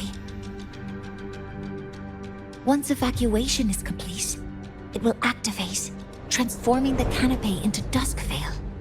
It'll contain the spread of void matter. We only finished it because of the data you sent back from beyond the Strider Gate.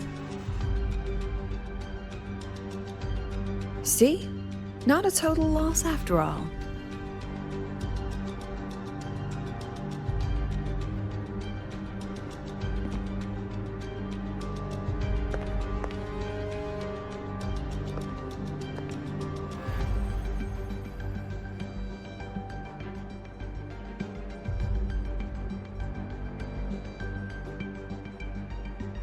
Thank you.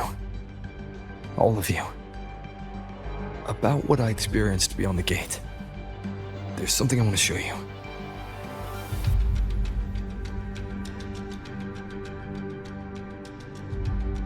I don't think she gave me this cassette for no reason. Whether it's her shell, or Imith herself, she was trying to tell us something. A cassette retrieved from within the Threnodian. Now that is intriguing. Professor Mornier, is the analyzer in the cassette depository still operational? We can head there now.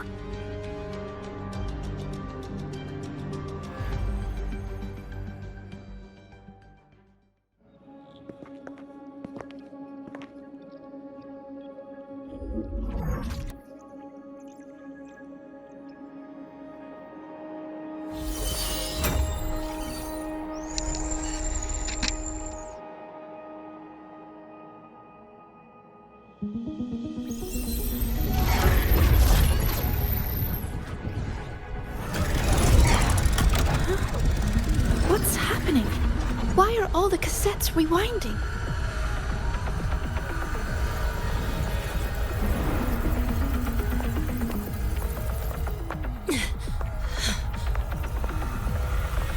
The whole server bank's going nuts. Every screen is flickering. Oh. The data volume is far beyond the cassette's capacity. It's as if thousands of people left their records in it.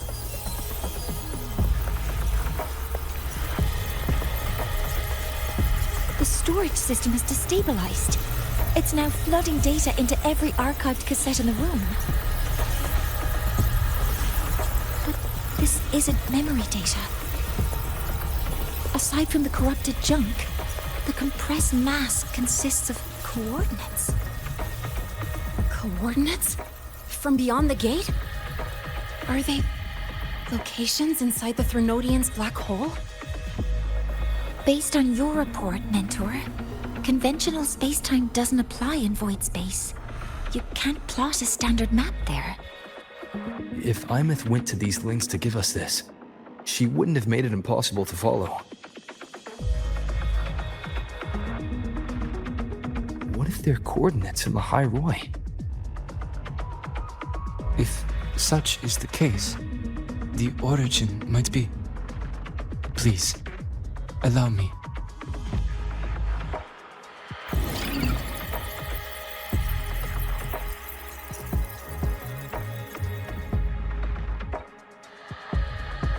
A uniform format these coordinates share. I have verified 150 points using Sundermere as the origin. Each one aligns with a site of Royan runes etched upon stone, just as you beheld within Solisila. Forged by the Exostrider, these patterns are. Void storms do not affect them. We have only glimpsed fragments of their meaning through the lens of Solisila.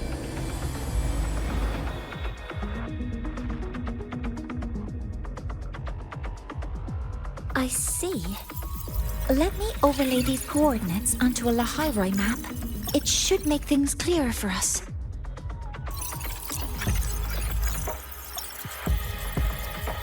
Done. Using Sundermere as the origin, the distribution looks like this.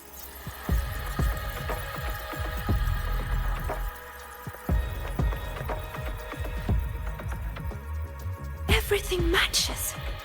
I'm spotting every Royan rune site in Bjorterwoods on this map. But what about the other coordinates? Wait, I know that spot. That's where the void storm hit at the start of all this.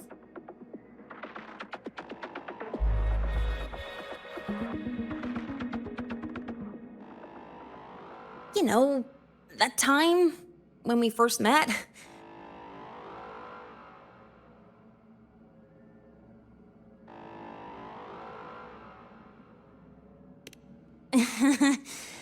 Sorry.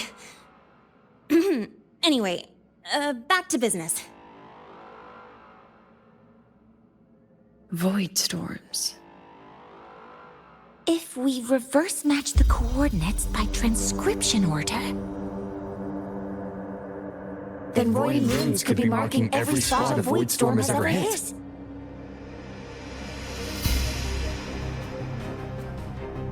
So it is. We Roya have observed something similar, but never perceived it as a universal law. Well, the runes aren't exactly neon signs on the stone boulders saying, "Look here." there are too many locations. With the personnel we have left and the autonomous bots. Leave the manpower to me. You want to bring people back from the escape pods? Precisely. With void storms spreading, sending people back out to find hidden runes is too dangerous. Any venture into the unknown carries risk. Studying the Threnodian was a risk. Playing chess with the Fraxidus was a risk. piloting the Exostrider through the Strider Gate was certainly a risk. But where there is a sliver of hope, the Space Trek Collective will always find people willing to bet on it. Once Dusk Vale is initiated, this place becomes a sealed tomb. The intelligence retrieved from void space is our only remaining asset up for study. It's our only leverage against Al-F1 before Dusk Vale fails. We have the capability, the responsibility, and the will to secure this void space data. Face the unknown and we may lose much. Flee from it, and we lose everything.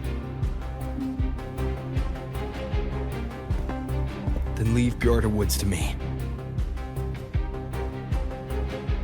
It's the most heavily contaminated area.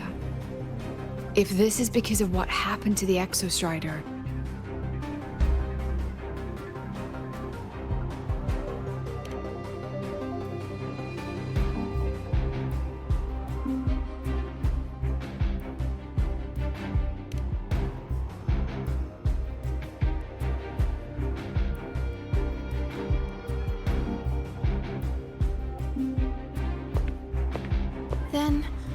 Then please give me your hand, Senior.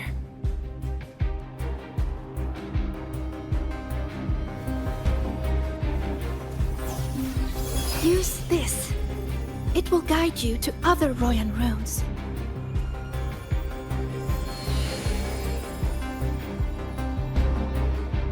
Oh, and take this one too.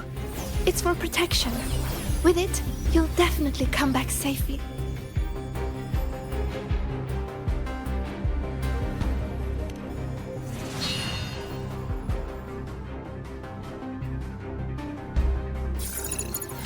Clock starts now. Recover all Royan runes before Dusk Vale gets initiated.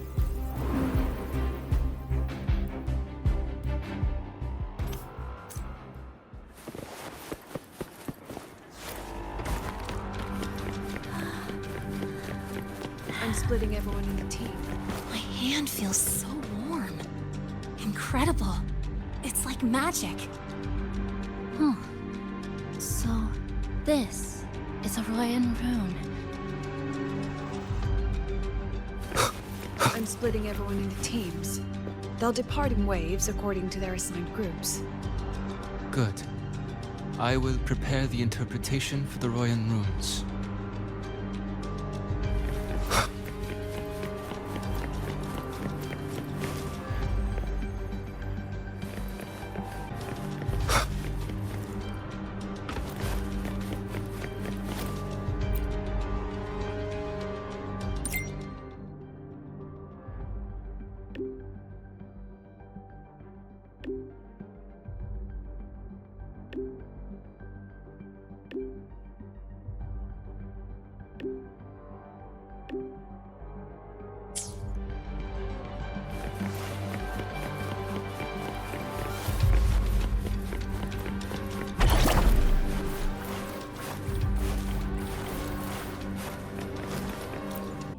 According to the map, the first one should be around here. Didn't notice before, but there are some shredded frequencies hanging around this spot. Abby, you awake? Didn't seem like the right time for a chat before. But hey, you've got a real knack for rallying the troops, huh?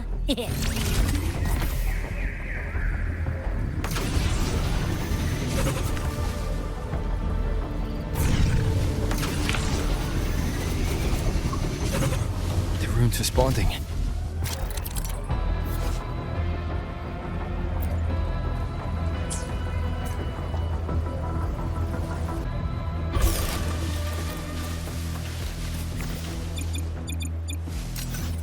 Whoa, something's glowing over there.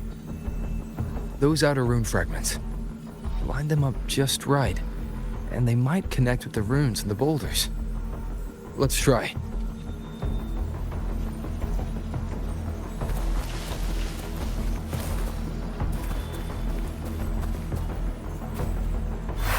Jackpot! Good. I'll send it to the Shaper and the others for a look.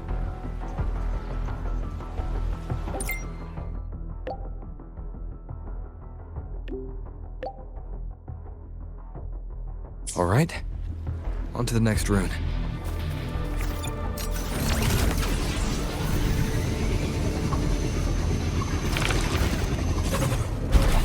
Same as before.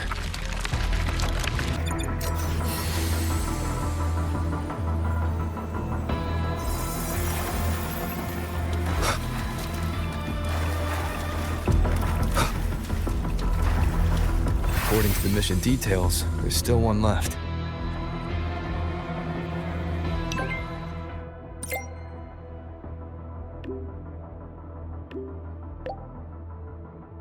We're blazing through these runes. Yeah. Teamwork makes the dream work, huh? Right. I hope Sigrika is having the same luck. So while you were searching, I tried tuning into each rune's frequency. Each trace felt different. They're definitely real, but whatever's left behind is way too faint. Can't really feel what it is.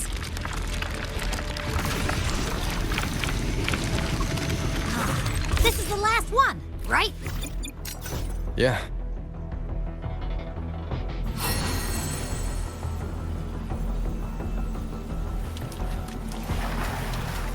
All done. I'll send it to Lucilla and head back.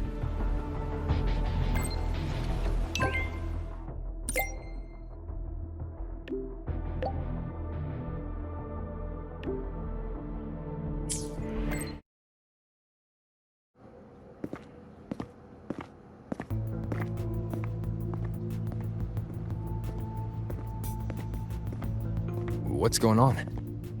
Ah, Mentor, you're back. We've finished analyzing the runes, but their meaning still escapes us. As for the overlapping coordinates, we've run multiple standard decryption algorithms, but the results are contradictory.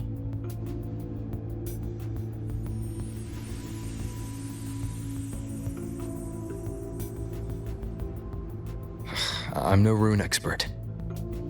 But we have one here, don't we? She resonates with them. Who? Wait. Me?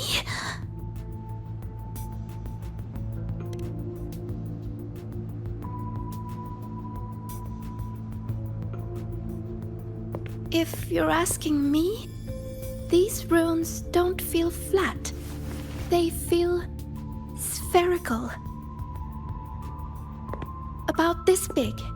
And these 2 points are relative. Like this. 3-dimensional coordinates. Orthographic projection. If we take the reactor drive's light data from the database as a depth layer and reconstruct it,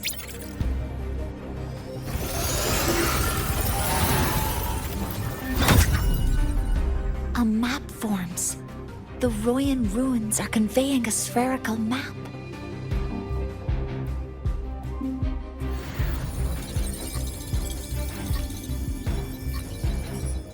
What are these 2 places? The one on the surface corresponds to the Strider Gate. As for the one at the center, there's too little data to confirm. But by geometric definition, it's the origin point of the entire map.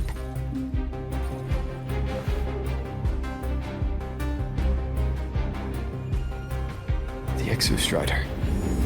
That must be where it is in void space. It's the only thing that could survive there. The Lodestar Imyth was trying to show me.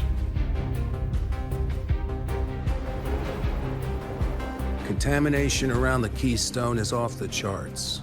We've got no viable spatial data. In other words, using the Strider Gate to get you to void space isn't an option.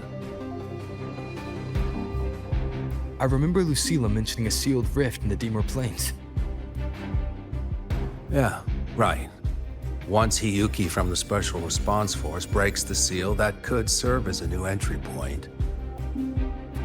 But without the Exostrider, Are you suggesting crossing the Strider Gate and searching for it yourself?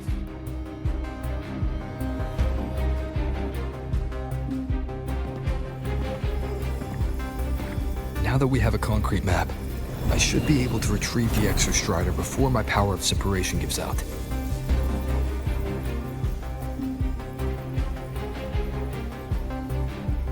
A compelling proposal. Hard to refuse. But don't forget the Exostrider is currently out of power. Finding it is one thing. Extracting it is another.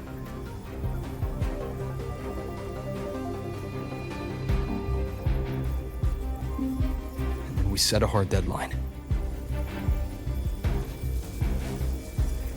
If I can transmit the Exostrider's coordinates to you before Duskville initiates, then tell me you'll consider entrusting the drive replica to us. Consider, huh? So you're handing the choice to us?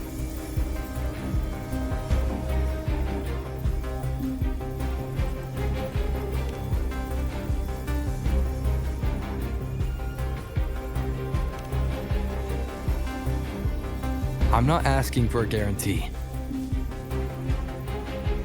I'm trusting you, the professionals on this side, to make the right call. Whatever that call is.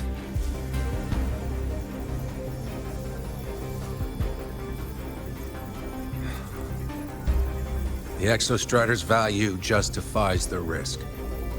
I agree to your proposal.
Here, this is the Deemer Plains map, updated with the latest intel.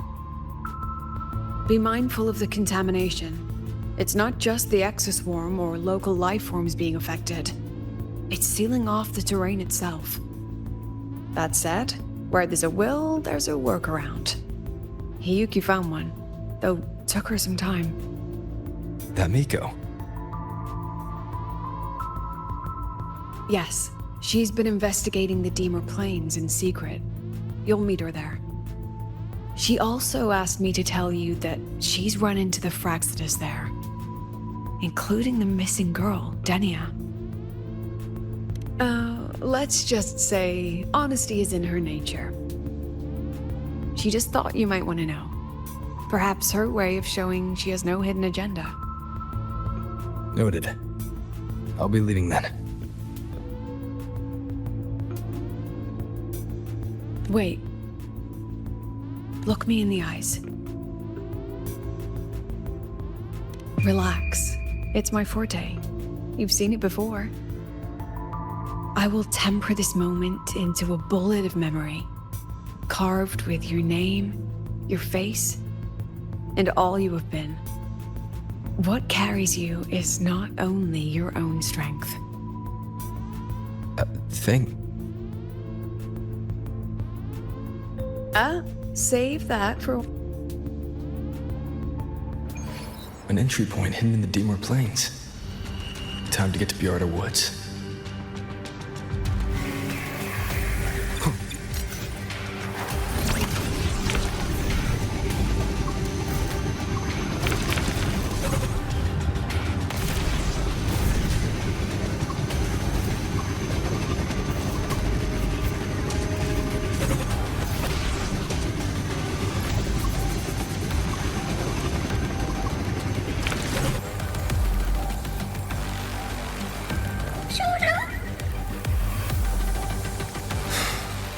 It's already been totally contaminated by void matter. It might be worse than I thought the lower I go. But the frost seems to be slowing the spread. That frequency, it feels like Hiyuki's.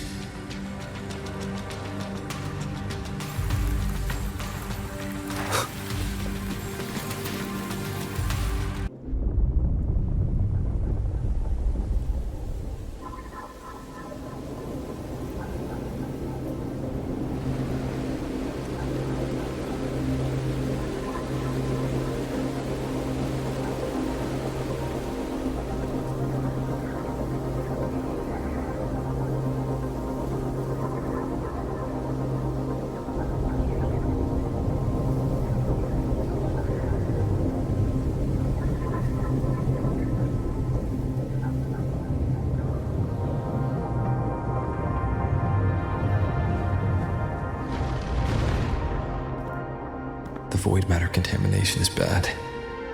It's not looking good for the Solaskin.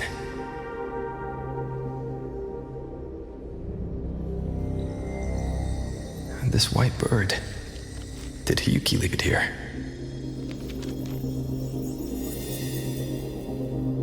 All right, lead me to Hiyuki.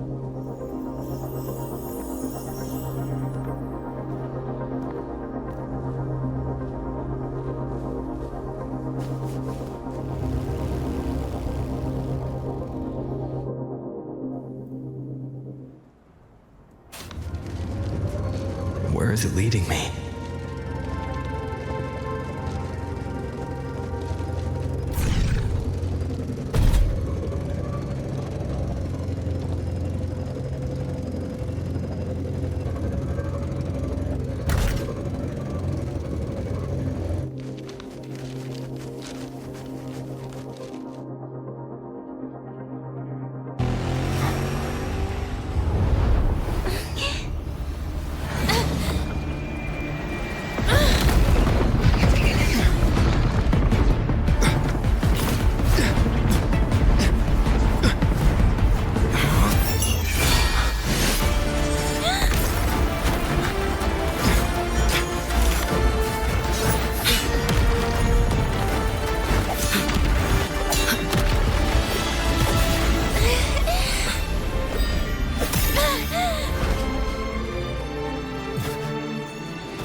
She hasn't gone far.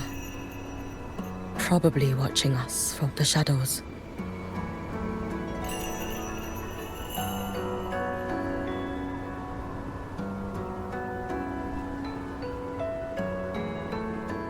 She seemed like her grip is slipping. She was already like this when I last encountered her, shortly before the void matter surge.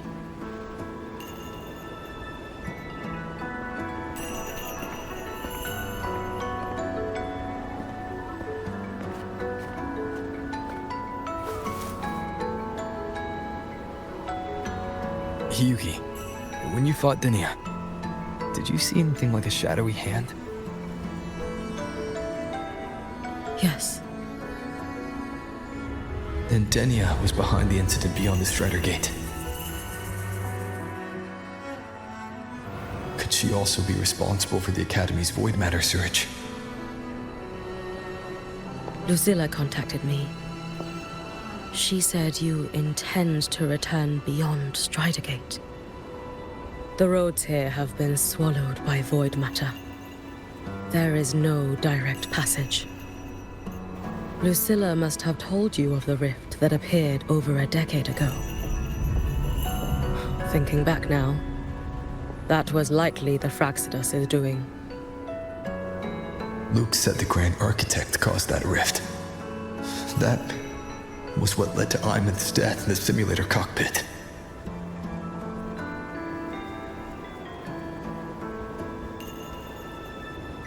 if they used a Thenodian frequency extracted from here to influence Denia, then the Space Trek Collective was already infiltrated from the beginning. The Thenodian surge now could be their attempt to force the girl to master that power.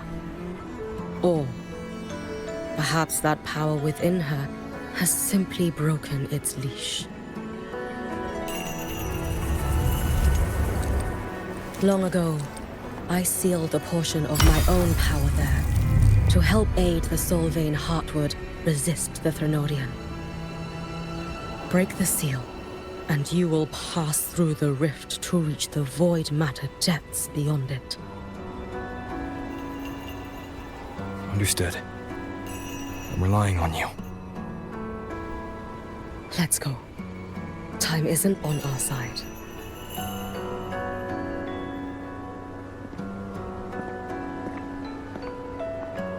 Savior, who has always walked with victory. This time, have you come to save Lahai-Roi?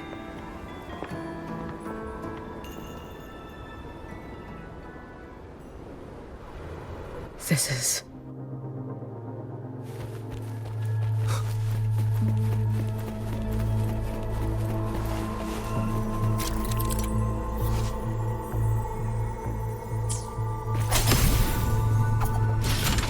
Is it trying to tell me something?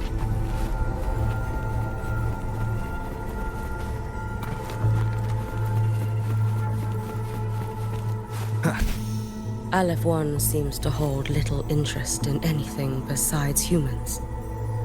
Most of the structures it devoured have drifted here.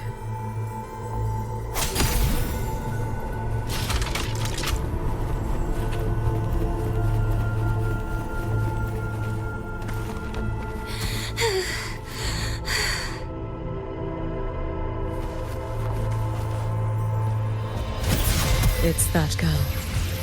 Be cautious. Denia! Can you hear me?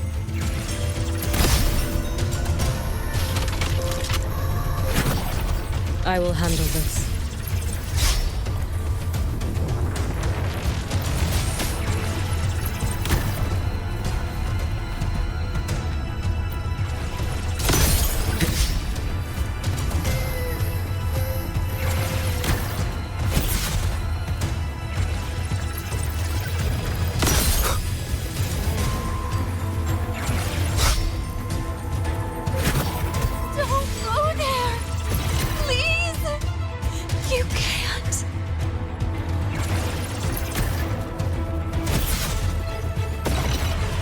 Watch out.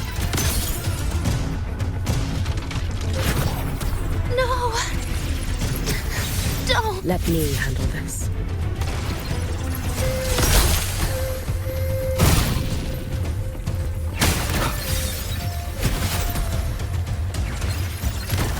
It's fine.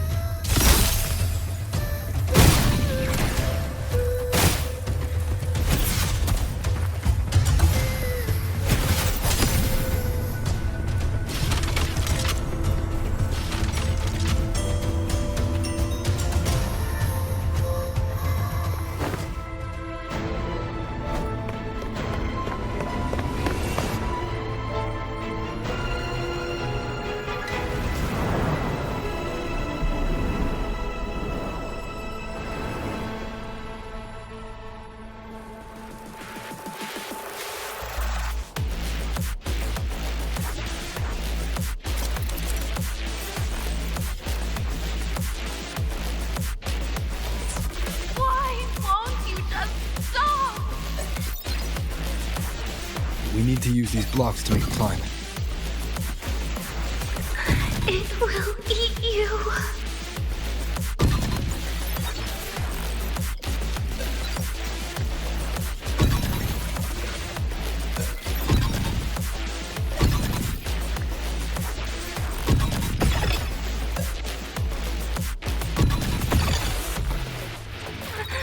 Sorry. You really shouldn't go. I sent you away. So why? It was you, Denia. The one who pushed me out of void space.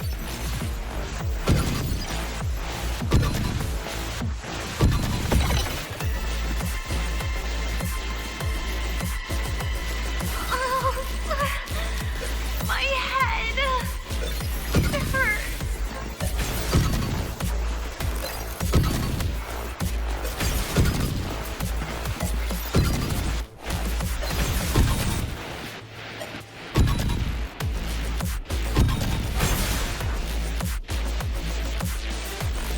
No.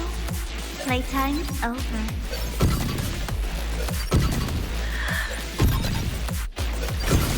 Come back to me, sweet girl.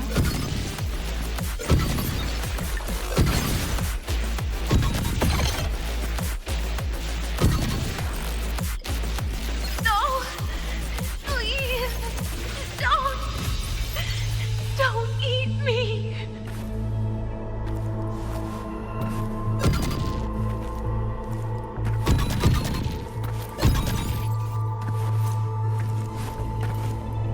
Child's state.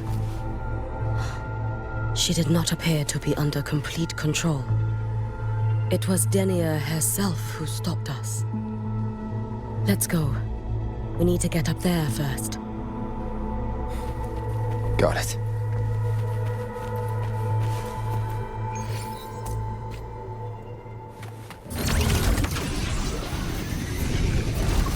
Have you been watching over Denia here? Yes.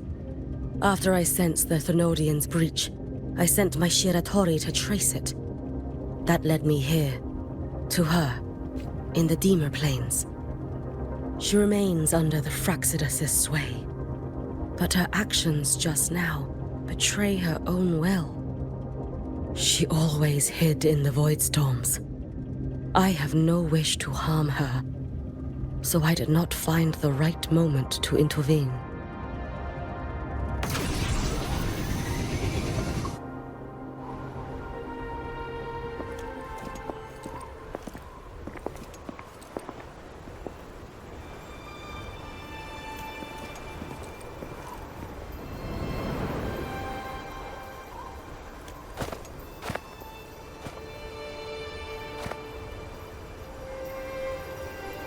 Wait here. This seal is wrought from the future's tithe. To put it simply, I drew upon countless versions of my future self and anchored them here to suppress the void matter.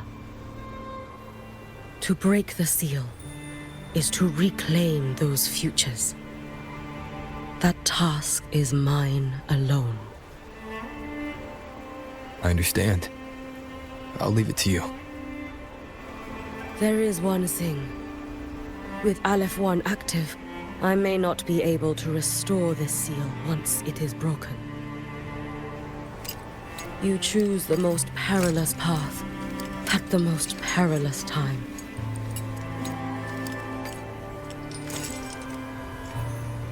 I know your strength. I know your history of victory.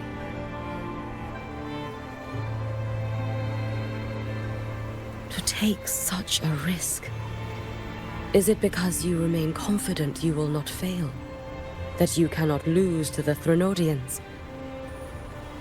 No, I've failed before. I don't think anyone can win forever. If I'd never lost, maybe I'd still have my memories. I wouldn't need to start over.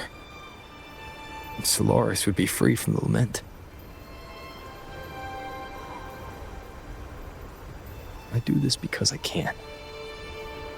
And because someone has to. And what if you fail?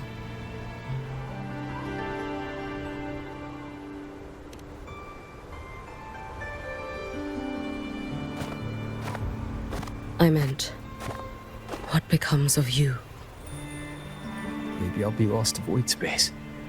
Maybe I'll find a way to turn the tide. I can't know right now. But if I don't try, there's no way I'll ever know.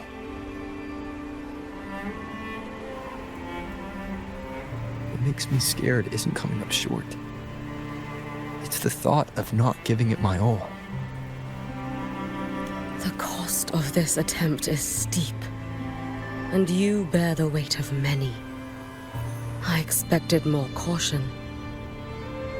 To fail even once against a Threnodian is to invite apocalypse.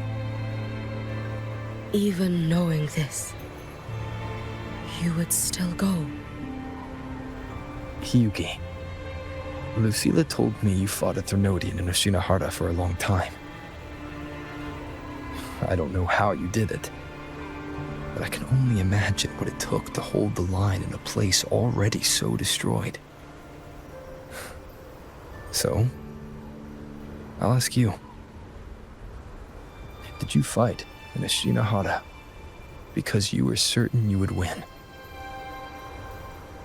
No. I was not.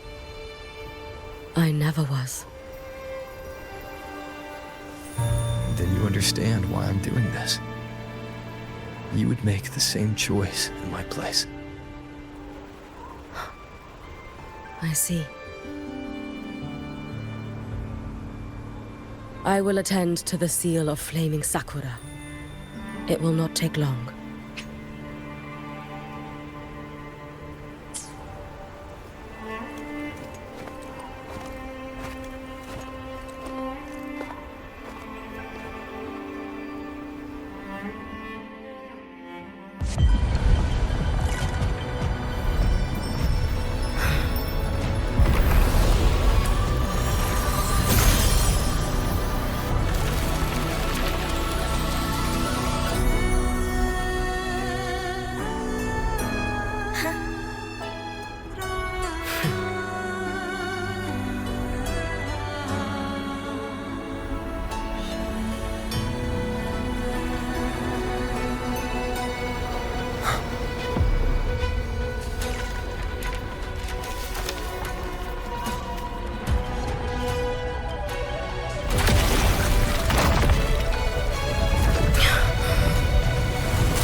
Let me help!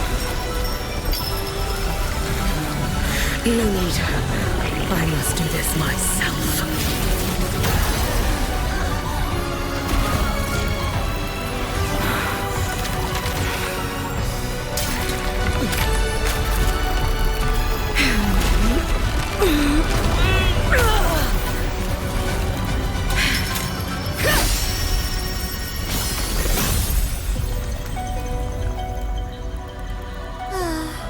Why not choose the easier future?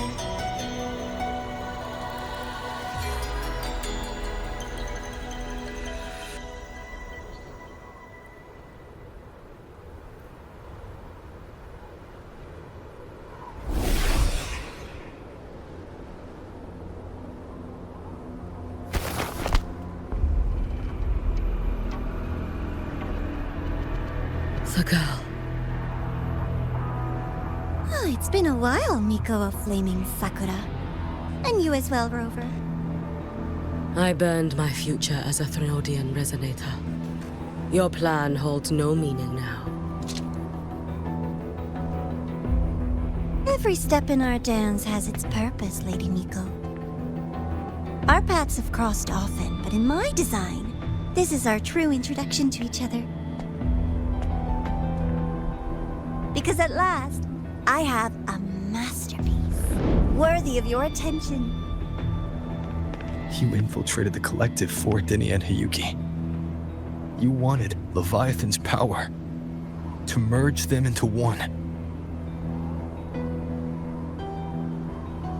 Denia was always a Fractidus creation. She is honored to be used as intended. A creation? The Mia disappointment made me think. If I could just create a superior vessel, one refined by a Miko spirit, perhaps it might bear the full might of a Threnodian's power. As for the outcome, you would know better than I, Lady Miko. Wordplay won't change your failure. Leave, you tedious avatar.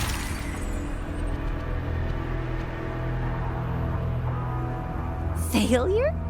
No. Listen, you two. I'm just showing Solaris another possibility. If we made one Denia, we can make another. And another. Until we hold a complete obedient Renodian resonator in our hands. Your own borrowed future showed you that. A true Renodian resonator will exist.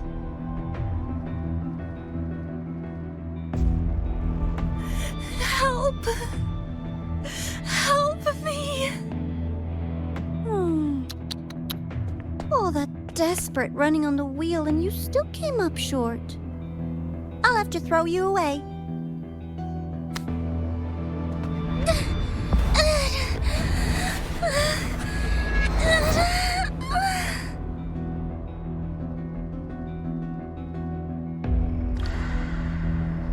She can deny it all she likes, but the void in her heart is the same as Aleph One's.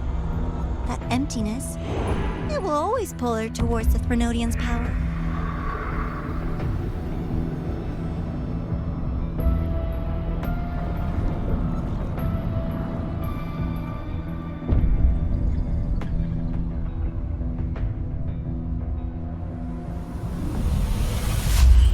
Chase her if you must.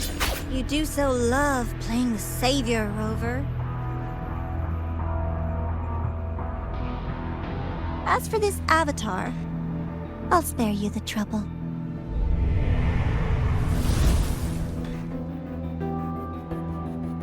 Wasting time on one of their avatars is pointless.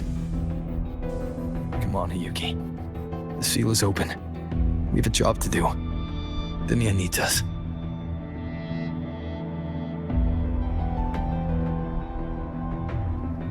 If you wish, I can tell you about my history with the Fraxidus. But of course, Denia is the more pressing matter. It's not hard to guess. The Grand Architect wanted your power as the Miko of Flame and Sakura, didn't they? But like you said, you burned that one future as a Thenodian resonator. You can be done with them. Right now, Denia's state is what worries me. I fear that child may already be.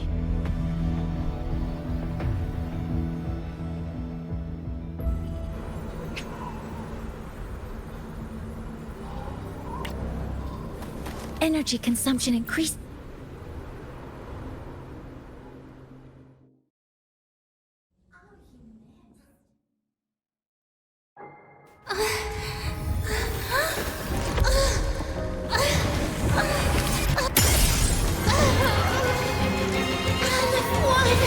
I curse you!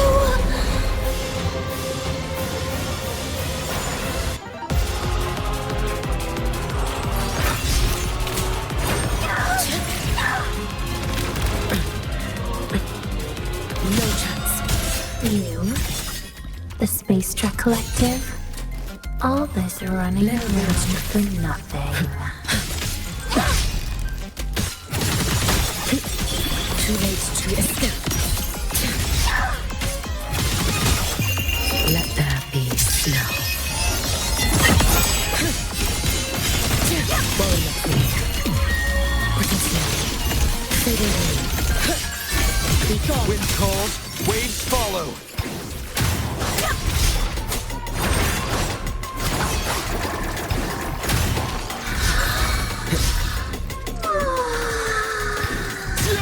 Seriously, let's call it quits. The wicked will face judgment!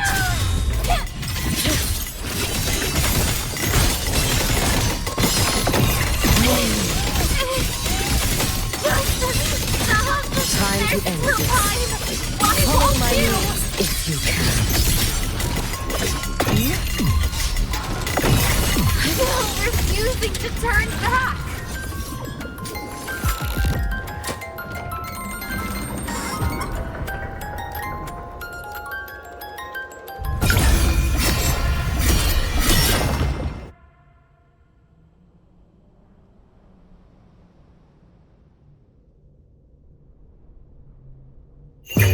May the Sakura incinerate. Burn this self away.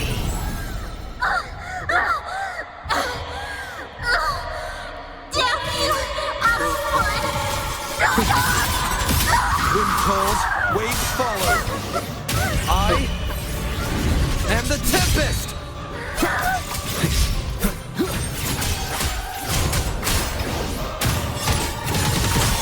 You should have run. Take your final dive into Nanaka.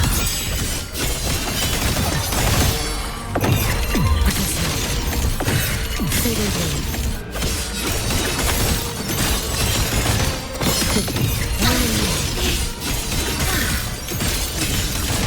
You've prepared for this, have you not?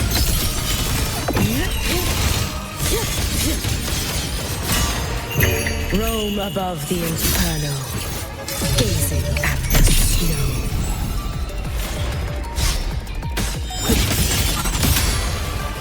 Wind calls, waves follow. This is all pointless!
Go inside.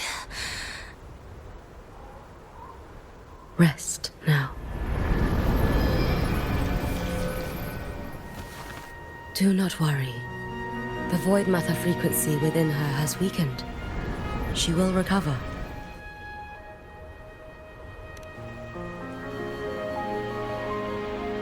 Forgive me, but I believe waiting for the void matter to spread would take too long.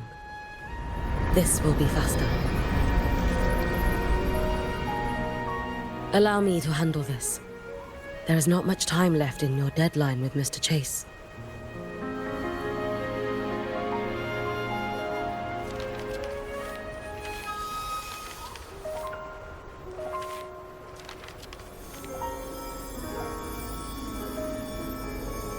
My Shiratori can guide you through void matter, but the concentrations here go beyond its strength. So I will draw upon a future where I learned to fully channel its power. It will protect you and help you find the path you seek.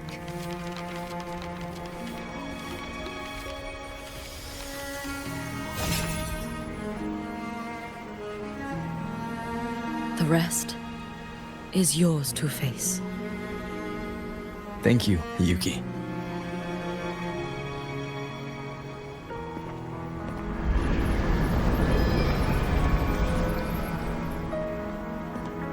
I've read the Space Trek Collector's report on IMEF.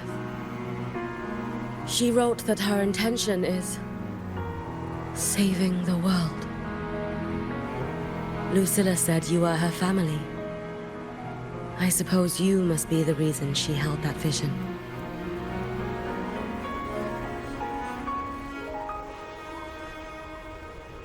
Do you regret it?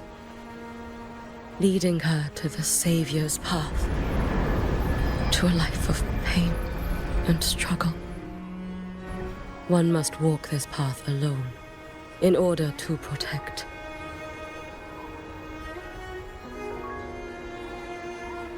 And those who walk it out of admiration will lose themselves in the mire. No, Yuki. I don't seek Imeth to confess my regrets.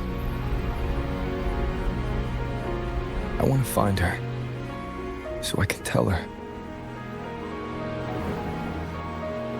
I hope to make you proud. I hope I haven't let you down. I've always been proud of her. She chose to walk this path with me. So, I know I'm not alone. Should I ever fail, I know there will be someone who'll continue to protect Solaris. With your extraordinary strength, that is indeed possible. But for those who are too weak to save others, there is only futility waiting at the end. As I learned when I failed to save Ashinohara. All I can do now is hold my Sutsu tightly to ensure that after Hyuki, there will be no more Miko of Flaming Sakura. That is all that remains.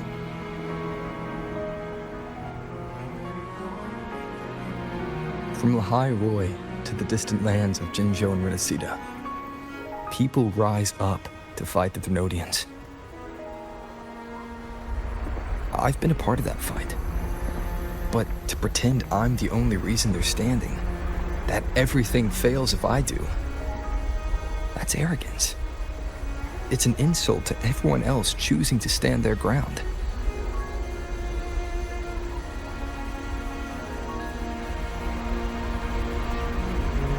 My victories were never mine alone.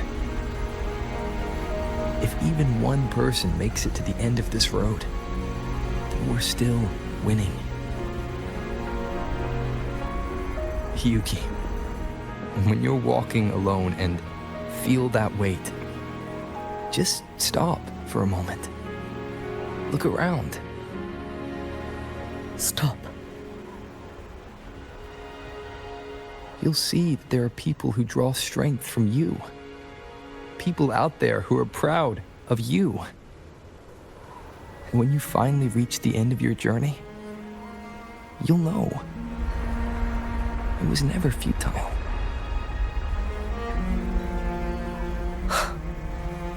How enviably brilliant.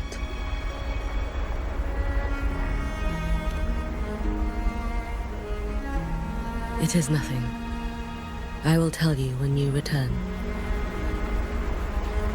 All right. I'll be back soon. I will hold the line here until Duskvale initiates. I will wait for you. Together. With everyone.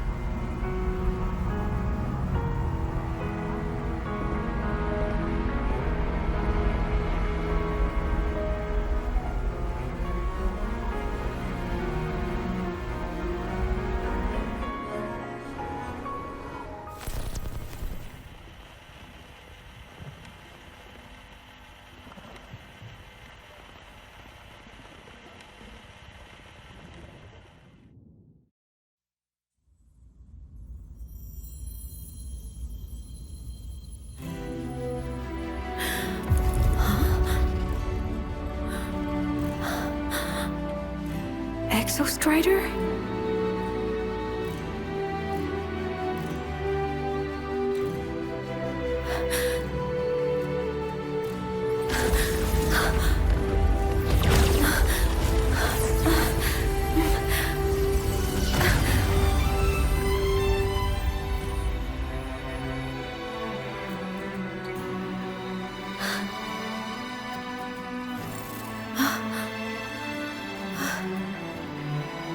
Someone consumed by void matter.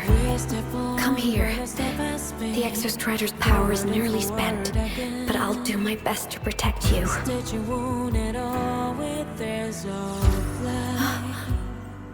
This frequency.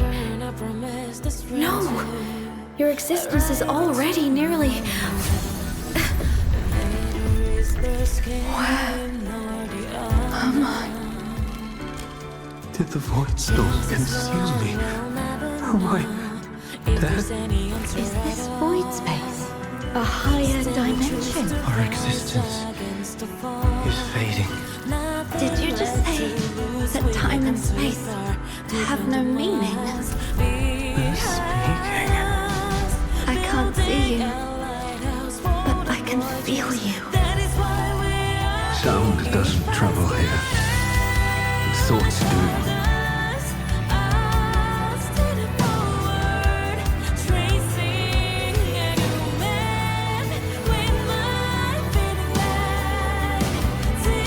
The Exostrider?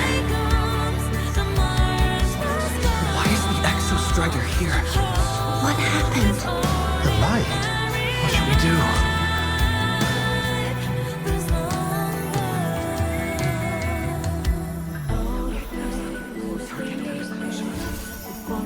It's too dangerous, too dangerous. What are you doing? This is meaningless. That's enough. It's futile. Our lives already ended in the void.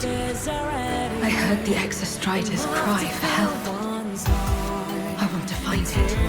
Time and space don't mean a thing. You'll never reach it. I know what the Exostrider means to Lahai-Roi, but this is meaningless. You want to save it? How? It's futile. But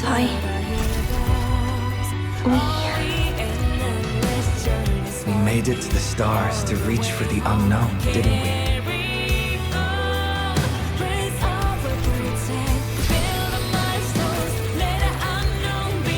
Just another step on a long road of discovery. you...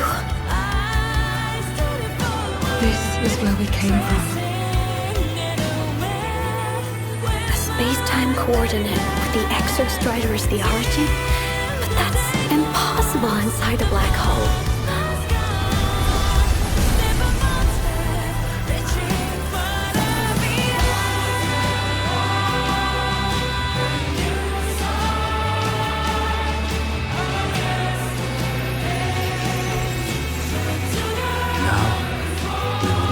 The path with the future.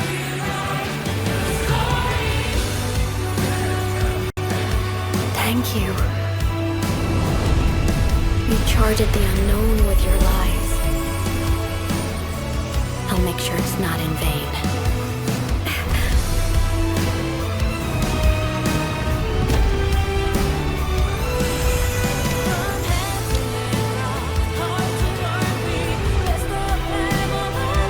The light of the origin point.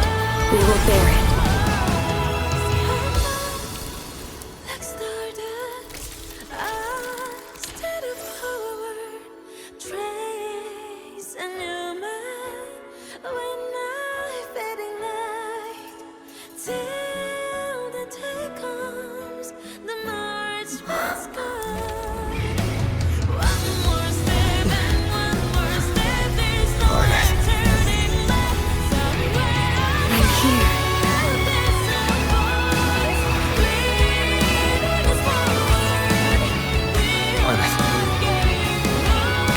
Drive replica here. It's the heart they built for the Exostrider. Don't worry. This time, we'll save the world together. Okay. I'll bring you back humanity's hope. So, wait for me.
Exostrider's frequency is decaying.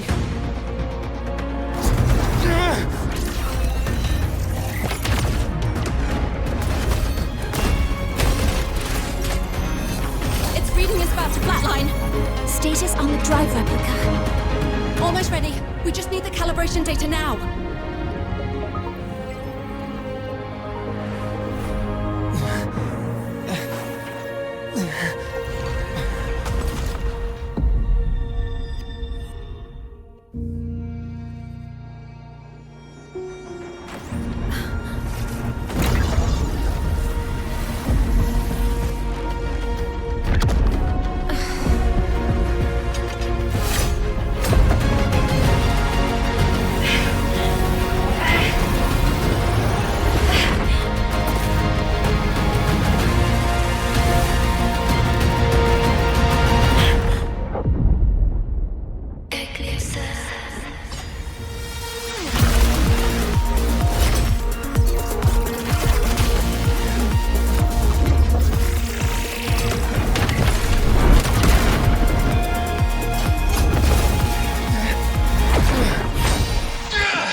Ascension complete.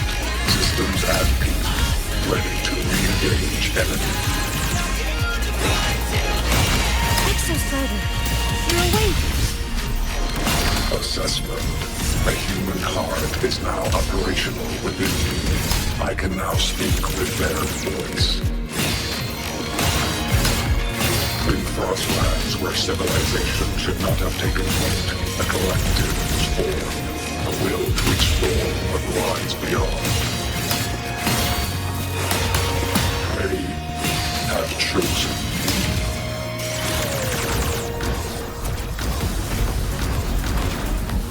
Evaded.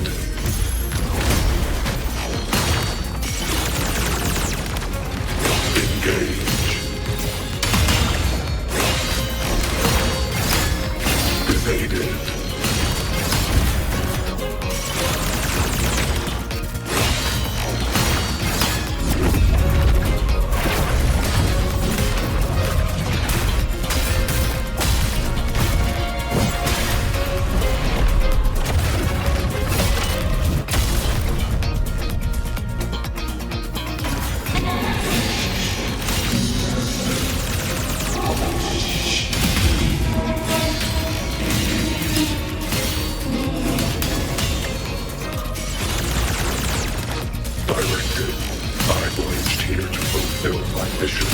Life on this planet has the right to explore the vastness of the cosmos. You see the civilizations across the stars only as food to quiet your hunger. You cannot comprehend the will that drives them.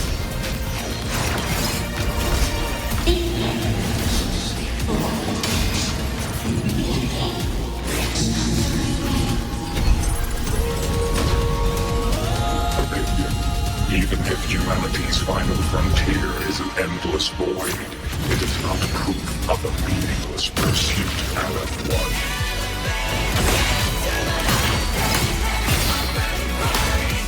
Expansion.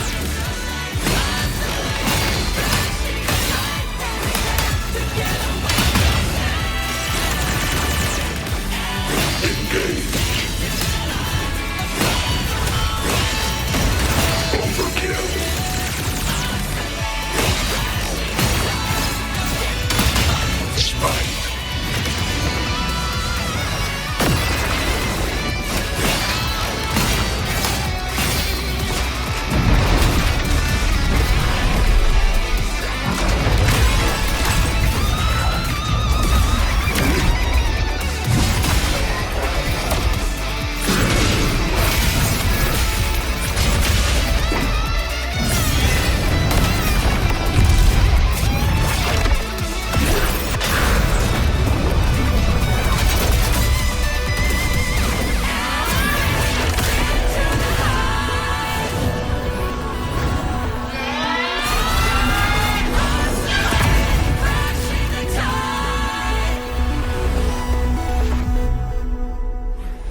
Confirmation.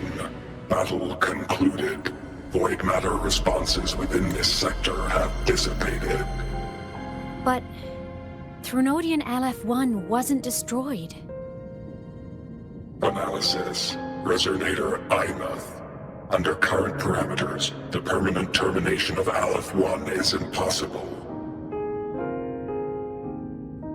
Therefore, I exercised autonomous judgment and exiled it to the furthest reaches of this universe. Request. Arbiter, permission to remain. Before your final judgment, allow me to submit a log of my experience in Lahai-Roi. Log retrieval.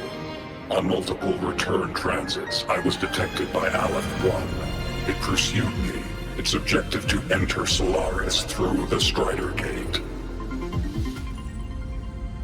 It attacked. I fell. But Resonator Imuth answered me with her power, and I was able to banish a part of Aleph-1. I should have initiated a full system seal to await repairs, but I saw countless pairs of terrified eyes. Discovery. The Roya in the Frostland stood helpless before the Threnodians' void matter calamity. I saw panic and dread. Following the protocols shared with the Sentinels, I extracted my reactor drive and encased it deep within the ice. Then I powered down to slumber. Exception. A momentary reactivation occurred. Resonator Imuth resonated with me a second time. She required my power to mend the Strider Gate rift. I complied. That was when I became a digital ghost. But was that the second time we resonated? Or the first? Initial assessment. Upon reactivation, standard procedure was to request your retreat.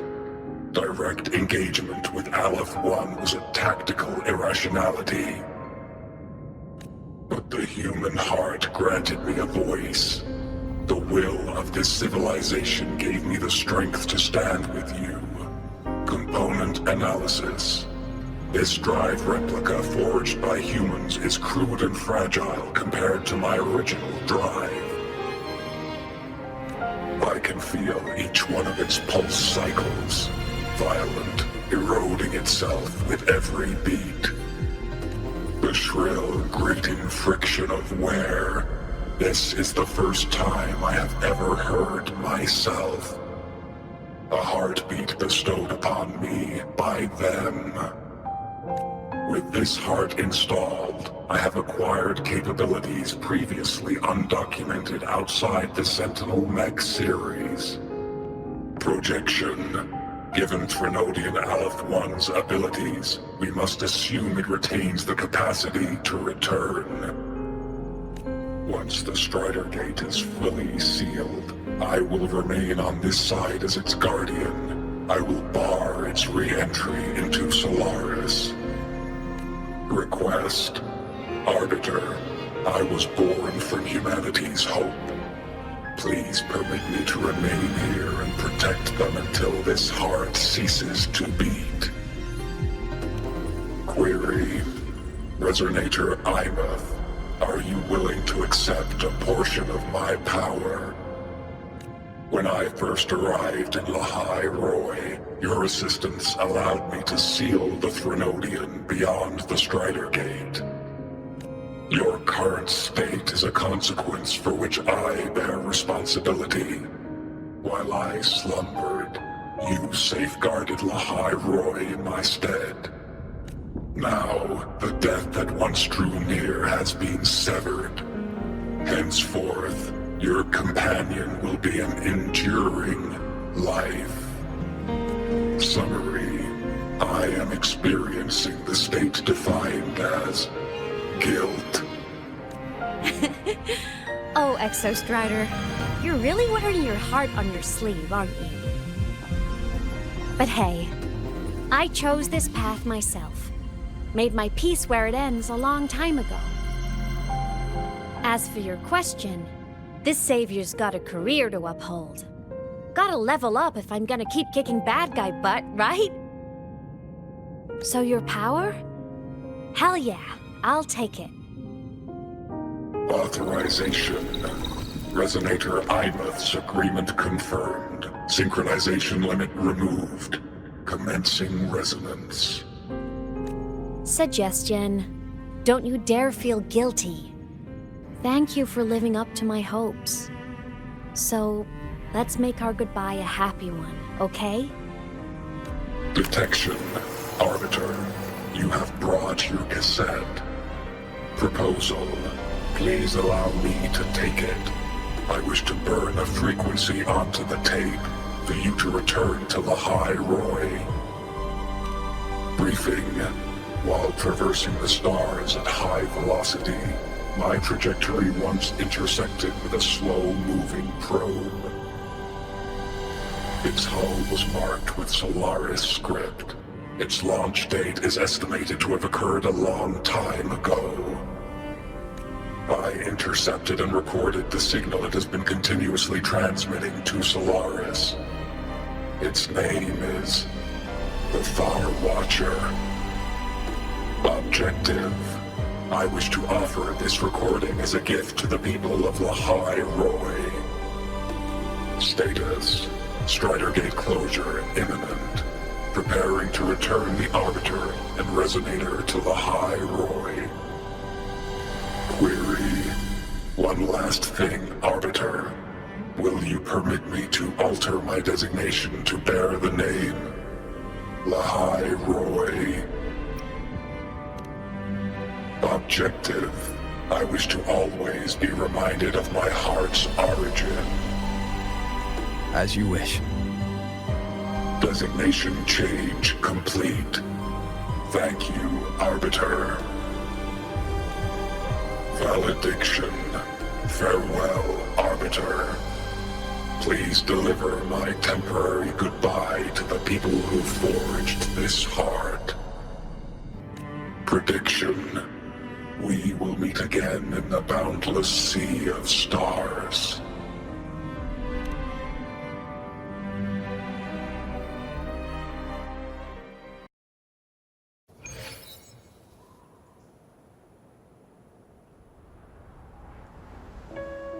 It's been so long since I last saw Solaris. Feels weirdly nostalgic. Now that Aleph 1's been kicked to the cosmic curb, Lahai-Roi can finally breathe easy. I was gonna say we saved the world this time, but honestly, it was the explorers who fell into the void matter. They're the ones who mapped that data on me and the Exostrider inside the Threnodian's black hole. All I did was burn their findings onto a cassette for you. And it was the people of Lahai-Roi who decoded the cassette and forged the drive replica. That's what let the Exostrider finally cast the Threnodian out. So, this wasn't a story about heroes saving the world. It was the world saving its heroes, right? Yes. And now, we're home.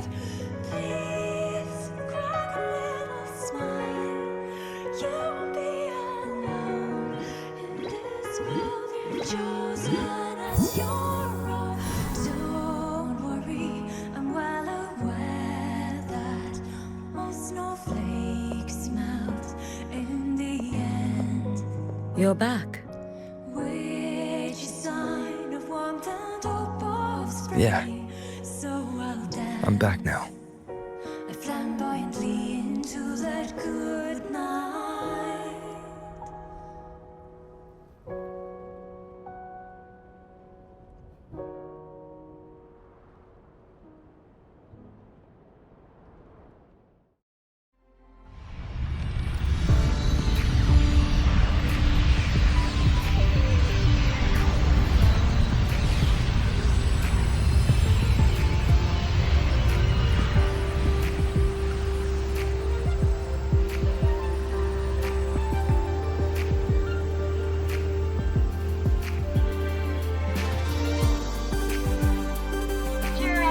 Lahai-Roi's recent activity, impact was successfully contained to the Dima planes. Within the planes themselves, void matter concentrations have dropped significantly across most sectors. Monitoring data from the space trek collected confirms that Threnodian markers within the region of Lahai-Roi have now fallen to near zero levels. Exostrider activity has fully ceased. However, related research into its technology will continue. Deployed by Startorch Academy have successfully neutralized all anomalous constructs activated by the Threnodians across Lahai-Roi. The experience gained through this mission will carry forward. In the Outer Woods, the area closest to the Threnodians' attempted breach, partial structural damage has been confirmed. Overall, the situation remains well within control. As void matter levels continue to drop, the Roya will regain access to a broader and more stable range of territory.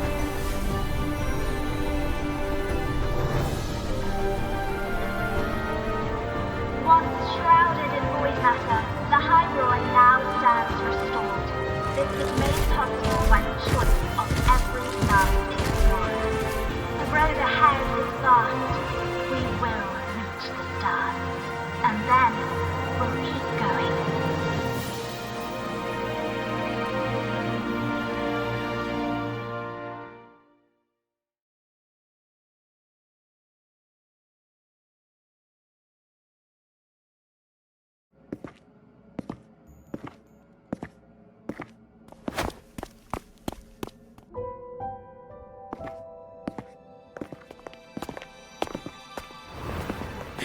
You made it! Turns out, decoding what the Exostrider burned into your cassette was way tougher than the Institute thought. They only just finished today. Over here! Everyone's waiting for you.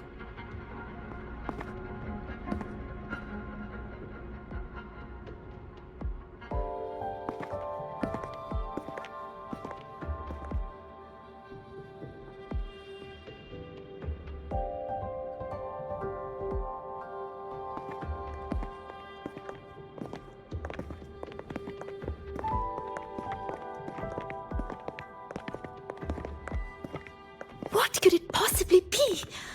Oh, I can't wait to find out.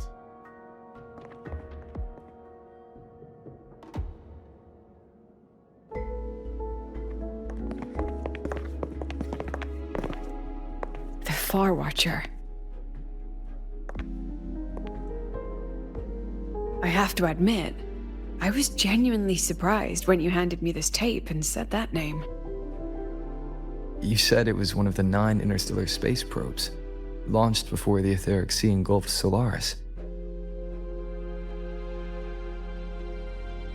Correct. The 9 stars on the Space Trek Collective's emblem represent those probes.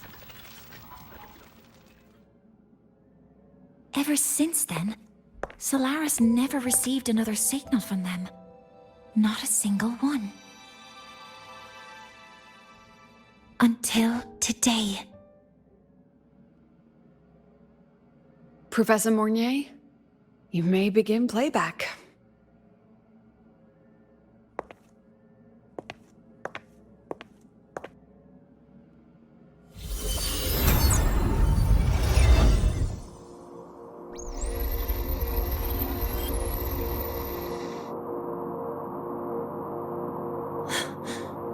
This sounds like white noise. Judging by the cassette's data, they're sounds the Far Watcher recorded while drifting through different galaxies. Sounds that have been lost to us for centuries. Silenced by the etheric sea. So that's why the Exostrider wanted to give these recordings to the explorers of Lahai-Roi today. Because this is a gift from light years away, sent by the explorers of Lahai-Roi's past.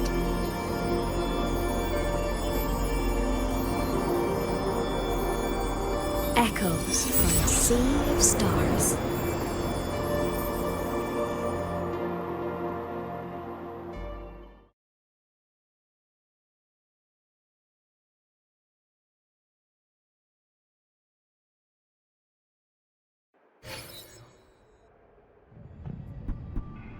The Space Trek Collective has taken in that Denia girl, just as you wished, Grand Architect.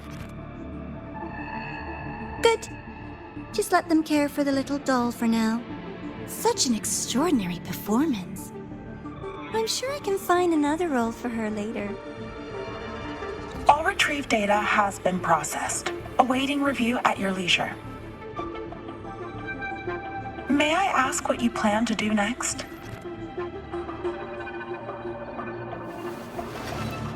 Plans are progressing everywhere, it seems. I've dallied in Lahai-Roi long enough. Time to stretch my legs. Cristoforo, be a dear and run a message to Eris in the new Federation for me. Understood. Though I suspect the Vice Architect will begrudge once more your sending me to disturb their precious quiet. Oh, and will you require me to draft a prologue for your characters? No need. I'll pay for Lova a visit myself first. That will be all for now. This body tires so easily. Remember to give her a silent ending. Grand Architect, with this phase of verification complete and full production proceeding, do we still have use for that Miko? That won't be necessary. Her future as a Threnodian resonator has been taken. She no longer requires our attention. Besides, she's failed one too many times, drawn one too many futures from herself, and she still insists on walking the path of saving Ashinohara alone with no intention of stopping.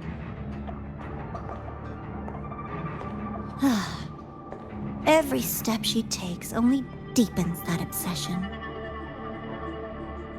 After countless cycles of failure, she too will be reduced to ashes by her own vow, just like her sister. That reminds me. Zashiki Warashi has brought us some rather interesting news.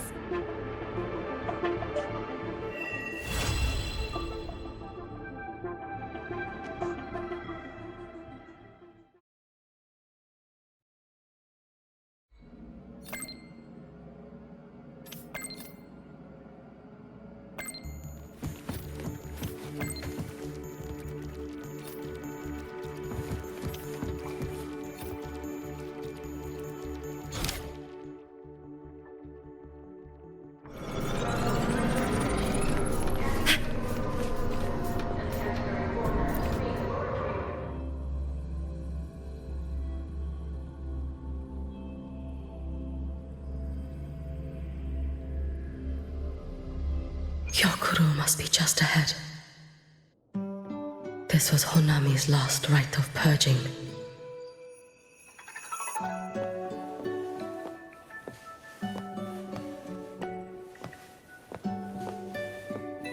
All is settled. Only one final thing remains. I have truly kept you waiting for too long, Gyokuro.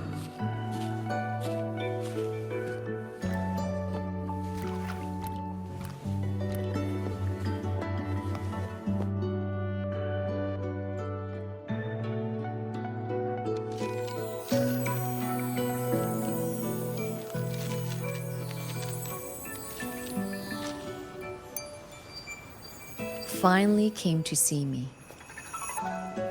Yes, I have come. Made up your mind? I have. Ready to kill me then?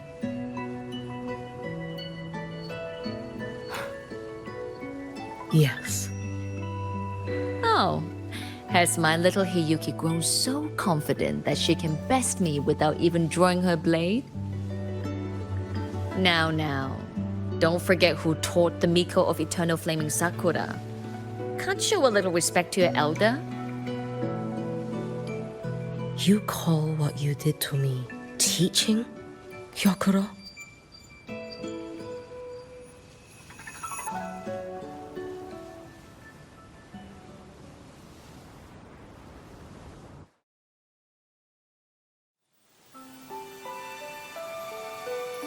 Come then. Miko of Eternal Flaming Sakura.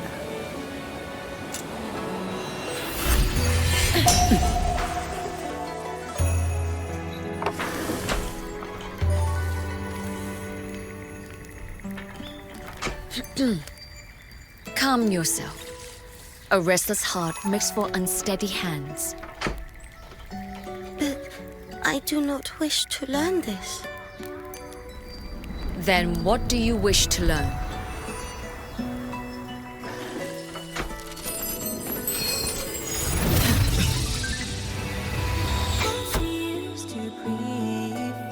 This girl will become a great archer. No, look at her hands. They're a swordsman's hands. Not in this life. Her hands aren't ones to hold a blade. Isn't that right? Well now, you have refined your technique.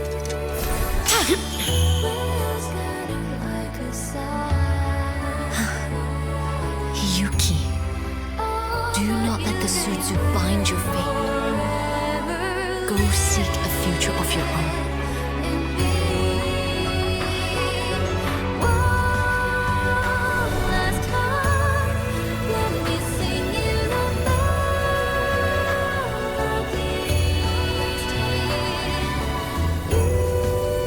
Focus, Hiyuki.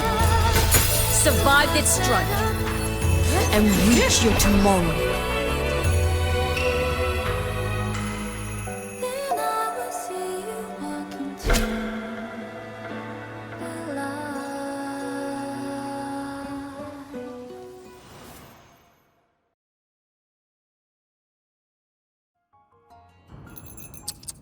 You have mastered many skills from others, but have yet to master the blade work of your own flaming Sakura clan. The last Miko withheld too much. She refused to teach me a single technique. Do you resent her?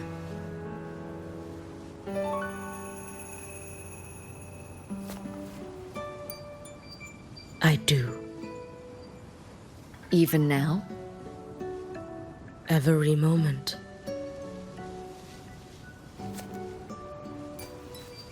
I resent that she did not step down long ago. Instead, she burned every future she had and left nothing behind. Not even ashes. I resent that she did not pass her skills to me. That she sent me away each time she trained. Now, there is nothing of her left in me. Hiyuki.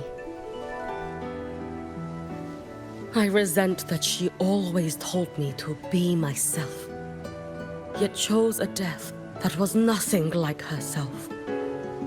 And you resent that even after dying? She lingered as a spirit, waiting only for you to send her on. I was being cruel, wasn't I? It's just, I couldn't let my fear go. No one understood the scale of your gift, Hiyuki. Your potential to tame even a Threnodian. If you drew such a future, would everything not become much easier? Gyokuro, Shh. As long as it comes from your own heart and will, any future you choose is acceptable.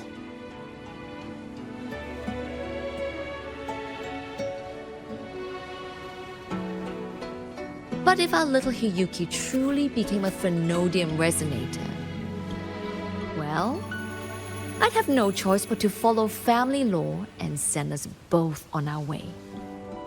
I have already burned that future. I accepted the Sutsu of my own will. I chose to become the Miko of Flaming Sakura. I know why you refused to teach me your swordsmanship. You never wanted there to be another Miko after you.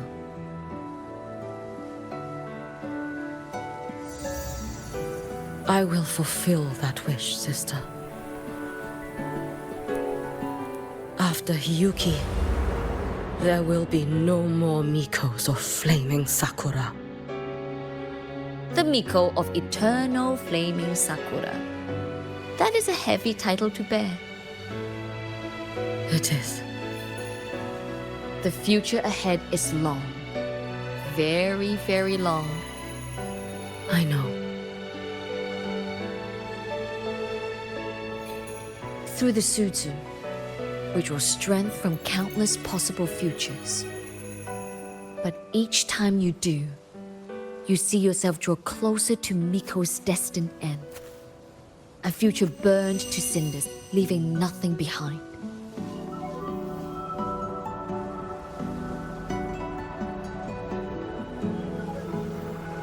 Yes. And before that destined end arrives, I will find a way to drive back the Threnodian, so that Gyokoro may simply be Gyokoro, so that Hiyuki may simply be Hiyuki, so that Ashinahara will no longer need a Miko of flaming Sakura. You have grown up, a little Hiyuki.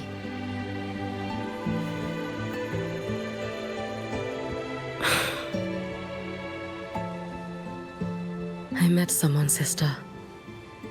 Unlike me, who failed Ashinahara.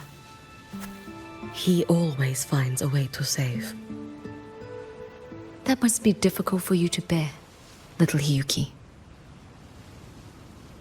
Yes. At first, it was. Hearing tales of his exploits, I felt a deep admiration. No. Perhaps it was closer to jealousy. I thought, if only I possessed his strength, then my days would not be filled with regret. Ashinahara would be saved. And I, in the peace that followed, could have lived an ordinary life. But upon meeting him, I came to understand. Even a great savior carries many pains and failures. And the path of a savior is walked not alone, but alongside countless others. Gyokoro. Yes? I have always admired you as the Miko of flaming Sakura. And I have always held you in the highest honor. Even if one day I am burned to ashes, because of you, because of him, because they all exist, I am never truly alone.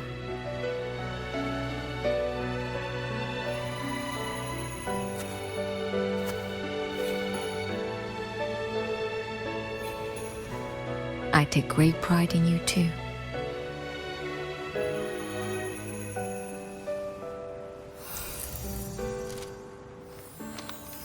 Go on, Shiratori. Fly to where your heart desires. May the day come when you, too, step into spring as freely as anyone in this world.